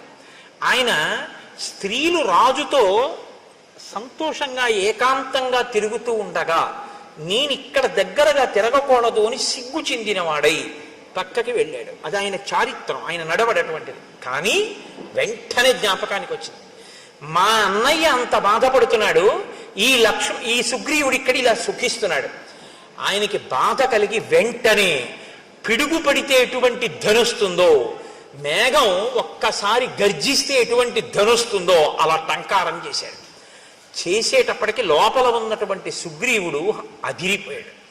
అదిరిపోయి ఆసనం మీద ఉన్నవాడు ఉన్నట్టుగా ఒక్కసారి లేచి నిలబడ్డాడు. నిలబడి తారని పిలిచి అన్నాడు, తారా, ఇంత ఆగ్రహంతో ఉన్నటువంటి లక్ష్మణుడికి నేను ఎదురుపడి మాట్లాడడం కష్టం. నేనున్న పరిస్థితిలో లక్ష్మణుడితో మాట్లాడలేను.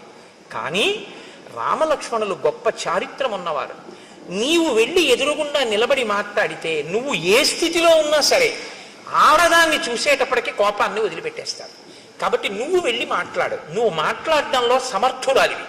నాతో మాట్లాడడానికి వీలైనంత రీతిలో లక్ష్మణుడి కోపం తగ్గిపోయిన తర్వాత నేను వచ్చి మాట్లాడతానన్నాడు. ఇప్పుడు తార లక్ష్మణుడి దగ్గరికి వెళ్ళింది. ఎలా వెళ్ళింది? అది తార గొప్పతనం అండి. కిష్కింధకాండలో ఒక మెరుపు తార. సాప్రస్కలంతి మదవిహ్వలాక్షి ప్రలంబకాంచి గుణహేమ సూత్ర సలక్ష్మణ లక్ష్మణ సన్నిధానం జగామతారా నమితాంగ యష్టి. ఆమె వడ్డాణం వేలాడిపోతోంది అంటే పెట్టుకుని లేదు.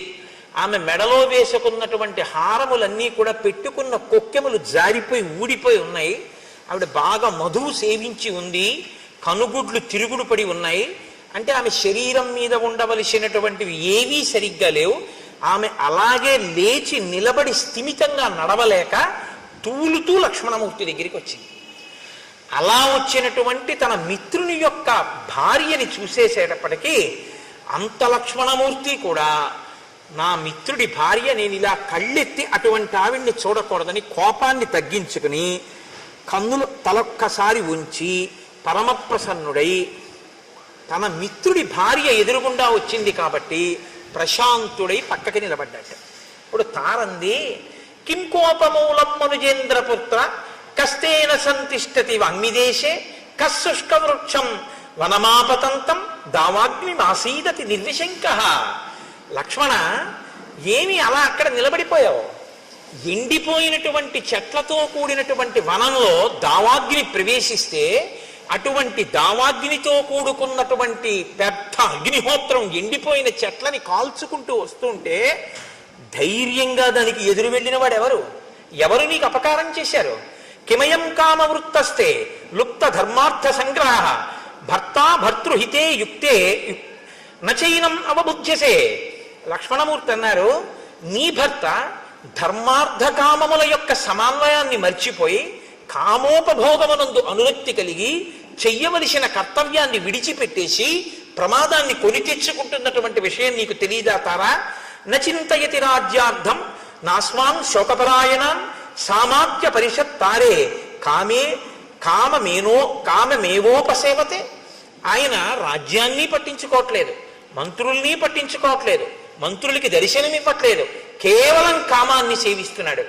అలా ఉండడం తప్పు కాదా? సమాసాంశ్చతుర కృత్వా ప్రమాణం ప్లవగేశ్వర వ్యతీంతాంస్తాన్ మదవ్యగ్రో విహరన్నావబుధ్యతే. ఆయన ప్రత్యుపకారం చేస్తాను అని రామచంద్రమూర్తికి మాట ఇచ్చి రాముడి వలన ఉపకారం పొంది సమాసాం చతుర 4 నెలలు అయిపోయినా కుత్వా ప్రమాణం ప్లవగేశ్వర చేసినటువంటి మాట మరిచిపోయి వ్యతీతాంస్తాన్ మదవ్యగ్రో మదం చేత తాను చెప్పినటువంటి మాట తప్పిపోయి ఇలా తిరుగుతుండడం తప్పు కాదా అంటే తారంది, నకోపకాల క్షితిపాలపుత్ర నచాతి కోప స్వజనీ విధేయ తదర్థకామస్య జనస్య తస్య ప్రమాదమప్యర్కసి వీరసోఢుం. నాయనా లక్ష్మణ, నువ్వు కోపించవలసినటువంటి సమయం ఇది కాదు. 2, నీ వారి యందు నువ్వు కోపం పెట్టుకోవచ్చా? నీ స్వజనుడయా సుగ్రీవుడు, తప్పు చేస్తే నువ్వు దిద్దాలి, అంతేకాని నువ్వు ఆయన మీద కోపం పెట్టుకోవడం ఏమిటి? కాబట్టి నువ్వు ఈ కోపాన్ని వెంటనే విడిచిపెట్టేటటువంటి ప్రయత్నం చెయ్యి. పైగా సుగ్రీవుడు కామాన్ని అనుభవిస్తూనే నీ కార్యాన్ని సాధించడానికి కావలసినటువంటి ప్రయత్నం చేస్తున్నాడు. సైన్యాన్ని పిలిపించడానికి నీలుడికి ఆదేశం ఇచ్చి ఉన్నాడు. ఈ మాట చెప్పారు కాబట్టి లక్ష్మణమూర్తి ఆగారు. హనుమ ఆనాడు వచ్చి ఎంత రక్షించారో చూడండి. కాబట్టి అధిక గుణములు కలిగినటువంటి వాడు ఎప్పుడూ కూడా తక్కువ గుణములు కలిగినటువంటి వాడిని క్షమించగలిగినటువంటి వాడై ఉండాలి. అంతేగాని అధిక గుణములు కలిగినటువంటి వాడు నీచమైన గుణములున్న వాడి పట్ల క్రోధంతో ఉంటే దానివల్ల ఉపకారం ఏముంటుంది? కాబట్టి నీ కోపాన్ని నిగ్రహించుకో.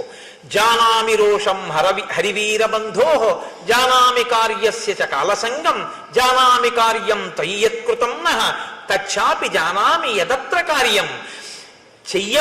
చేసినటువంటి పని ఏమిటో నాకు తెలుసు, చెయ్యనటువంటి పని ఏమిటో నాకు తెలుసు, వేళ మించిపోయిందని నాకు తెలుసు, ఇప్పుడు చెయ్యవలసినటువంటి మహోపకారం ఏమిటో కూడా నాకు తెలుసు. తం కామవృత్తం మమ సన్నికృష్టం కామాభియోగాచ్చ నివృత్తలజ్జం క్షమస్వ తావత్ పరవీరహంత త్వద్భ్రాతరం వానరవంశనాథం. నాయన, విశేషమైనటువంటి కామం చేత సిగ్గు అనేటటువంటి మాట విడిచిపెట్టి భోగం అనుభవిస్తూ సుగ్రీవుడు ఇప్పుడు నా దగ్గరే ఉన్నాడు లోపల మందిరంలో. అటువంటి సుగ్రీవుణ్ణి నీ సోదరుడిగా భావించి నువ్వు క్షమించవలసింది. మహర్షయో ధర్మ తపోభికామాః కామానుకామాః ప్రతిబద్ధమోహాః అయం ప్రకృత్యా చపలకపిస్తు కథం నన సజ్జేత సుఖేషు రాజా. ఇంతకాలం ఎక్కడో పర్వత శిఖరాల మీద తిరిగాడు, సుఖం అంటే ఏమిటో తెలియదు. ఇంతకాలానికి రాజ్యము భార్య దొరికాయి కాబట్టి కామంలో అన్నిటినీ మరిచిపోయాడు. కాబట్టి నాయన, నీవు ఈ విషయాన్ని దృష్టిలో పెట్టుకొని, సుగ్రీవుడు నీకు దాసానదాసుడు, ఆయన అవసరమైతే దేన్నైనా మీకోసం విడిచిపెట్టేస్తాడు. తదాగచ్చ మహాబాహో చారిత్రం రక్షితం తయా అచ్చలం మిత్రభావేన సతాం దారావలోకనం. లోపలికొచ్చి సుగ్రీవుణ్ణి చూడు. సుగ్రీవుణ్ణి నువ్వు చూడడానికి అభ్యంతరం ఏంటి? ఆయన భార్యలతో కూడి ఉండగా లోపలికి వస్తానంటావా? మిత్రుడైనటువంటి వాడు, మంచి నడవడి కలిగినటువంటి వాడు, భార్యాసహితుడైన మిత్రుణ్ణి చూడడానికి లోపలికి వచ్చినా ఏమీ దోషం లేదు. లోపలికి రమ్మని వెళ్ళాడు లక్ష్మణమూర్తి. రుమని ఒక తొడ మీద కూర్చోపెట్టుకుని చుట్టూ వానరకాంతలతో కామోపభోగాన్ని అనుభవిస్తూ కనుగుడ్లు తిరుగుడు పడుతూ బాగా మధుపానాసక్తుడై హారములు చెదిరిపోయి ఉన్నాడు ఆ సుగ్రీవుడు. లక్ష్మణమూర్తిని చూడగానే ఒక్కసారి ఎగిరి ఆ పైనుంచి కిందకి దూకాడు. ఆసనం మించి నిలబడ్డాడు. నిలబడితే లక్ష్మణమూర్తి అంటారు, లక్ష్మణమూర్తి యొక్క ఆగ్రహం ఎలా ఉందో వాతావరణం కూడా అలాగే ఉంది. కాబట్టి యస్తు రాజాస్థితో ధర్మే మిత్రాణం ఉపకారిణం మిథ్యా ప్రతిజ్ఞాం కురితే కోన్ నృశంసతర స్తత. మిత్రుడికి ఉపకారం చేస్తాను అని చెప్పి ఆ మాట మరిచిపోయినటువంటి వాణ్ణి క్రూరుడు అని పిలుస్తారు. శతం అశ్వానృతే హంతి సహస్రం తు గవానృతే ఆత్మానం స్వజనం హంతి పురుషానృతే. ఒక గోవుని ఇస్తానని ఇవ్వని వాడు ఒక గుర్రాన్ని ఇస్తానని ఇవ్వకపోతే 100 గుర్రాల్ని చంపేసినట్టు. ఒక గోవుని ఇస్తానని ఇవ్వకపోతే 1000 గోవుల్ని చంపినట్టు. మనుష్యుడికి ఒక ఉపకారం చేస్తానని చెయ్యకపోతే వాడు తన బంధువుల్ని చంపి తనని తాను చంపుకున్నట్టు.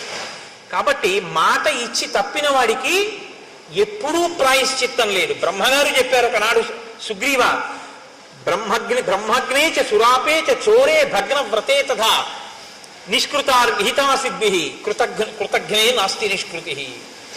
బ్రహ్మహత్య చేసిన వాడికి, సురాపానం చేసిన వాడికి, దొంగతనం చేసిన వాడికి, వ్రతం చేస్తానని చెయ్యని వాడికి నిష్కృతి ఉంది. కానీ కృతజ్ఞుడై చేసిన ఉపకారం మరిచిపోయిన వాడికి మాత్రం ఒక్క నాటికి ప్రాయశ్చిత్తం లేదు.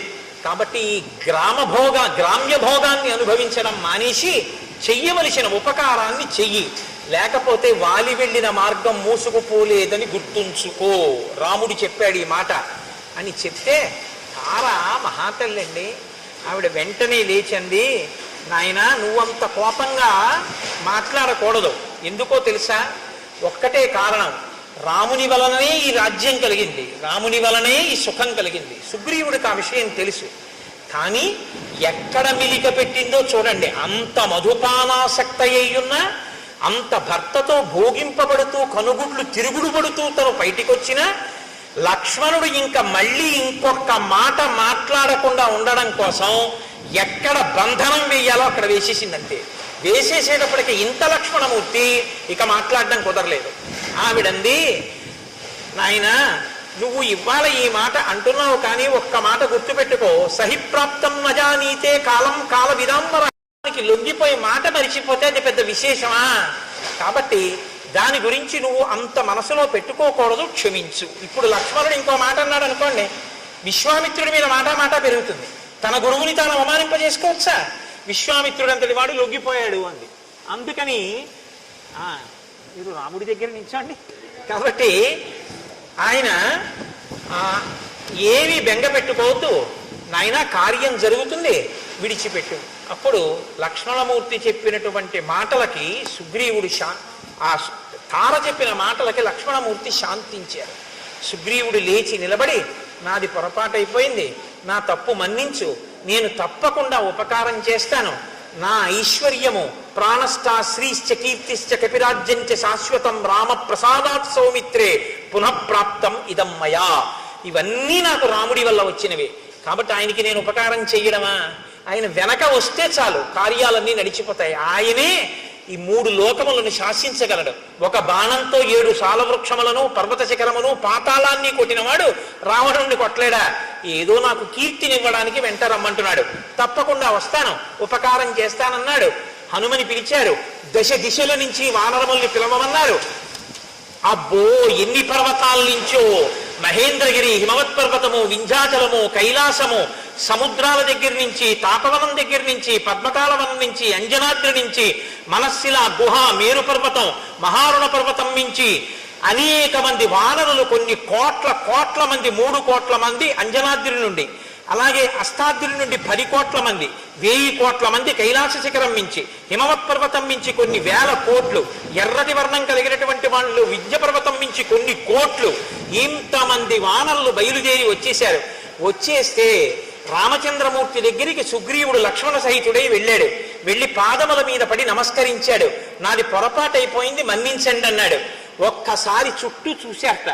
చుట్టూ చూస్తే యథార్థంగా కిష్కింధకాండలో చెప్పిన వర్ణనతోటే నేను ఉపన్యాసాన్ని పూర్తి చేస్తున్నాను. ఆనాడుట భూమి అంతా కూడా ఒక్కసారి పరాగము పైకి లేచిందిట. గాలికి చెట్లన్నీ అల్లల్లాడిపోయేట. ఆ పర్వతాలు, శిఖరాలు, నదులు ఎక్కడ చూసినా వానరాలే. ఆకాశం అంతా చీకటి కమ్మేసిందిట. కొన్ని కోట్ల కోట్ల వానరములు, రేపు వివరంగా చెప్తాను, అద్భుతములు, శంఖములు, లెక్కలు చెప్పడం కుదరదు. కోటిని కోటి పెట్టి హెచ్చవేస్తే ఎన్ని సున్నలు వస్తాయో అన్ని కోట్ల మంది వానరములు వచ్చేసాయి. 10 రోజులలో రాకపోతే చంపేస్తానన్నాడు సుగ్రీవుడు. కొండలు నిండిపోయాయి, పర్వతాలు నిండిపోయాయి, శిఖరాలు నిండిపోయాయి, చెట్లు నిండిపోయాయి. వాళ్ళు వస్తున్నటువంటి వేగానికి చెట్లు కదిలిపోయాయి. భూమి మీద ఉన్నటువంటి పరాగమంతా లేచిపోయింది.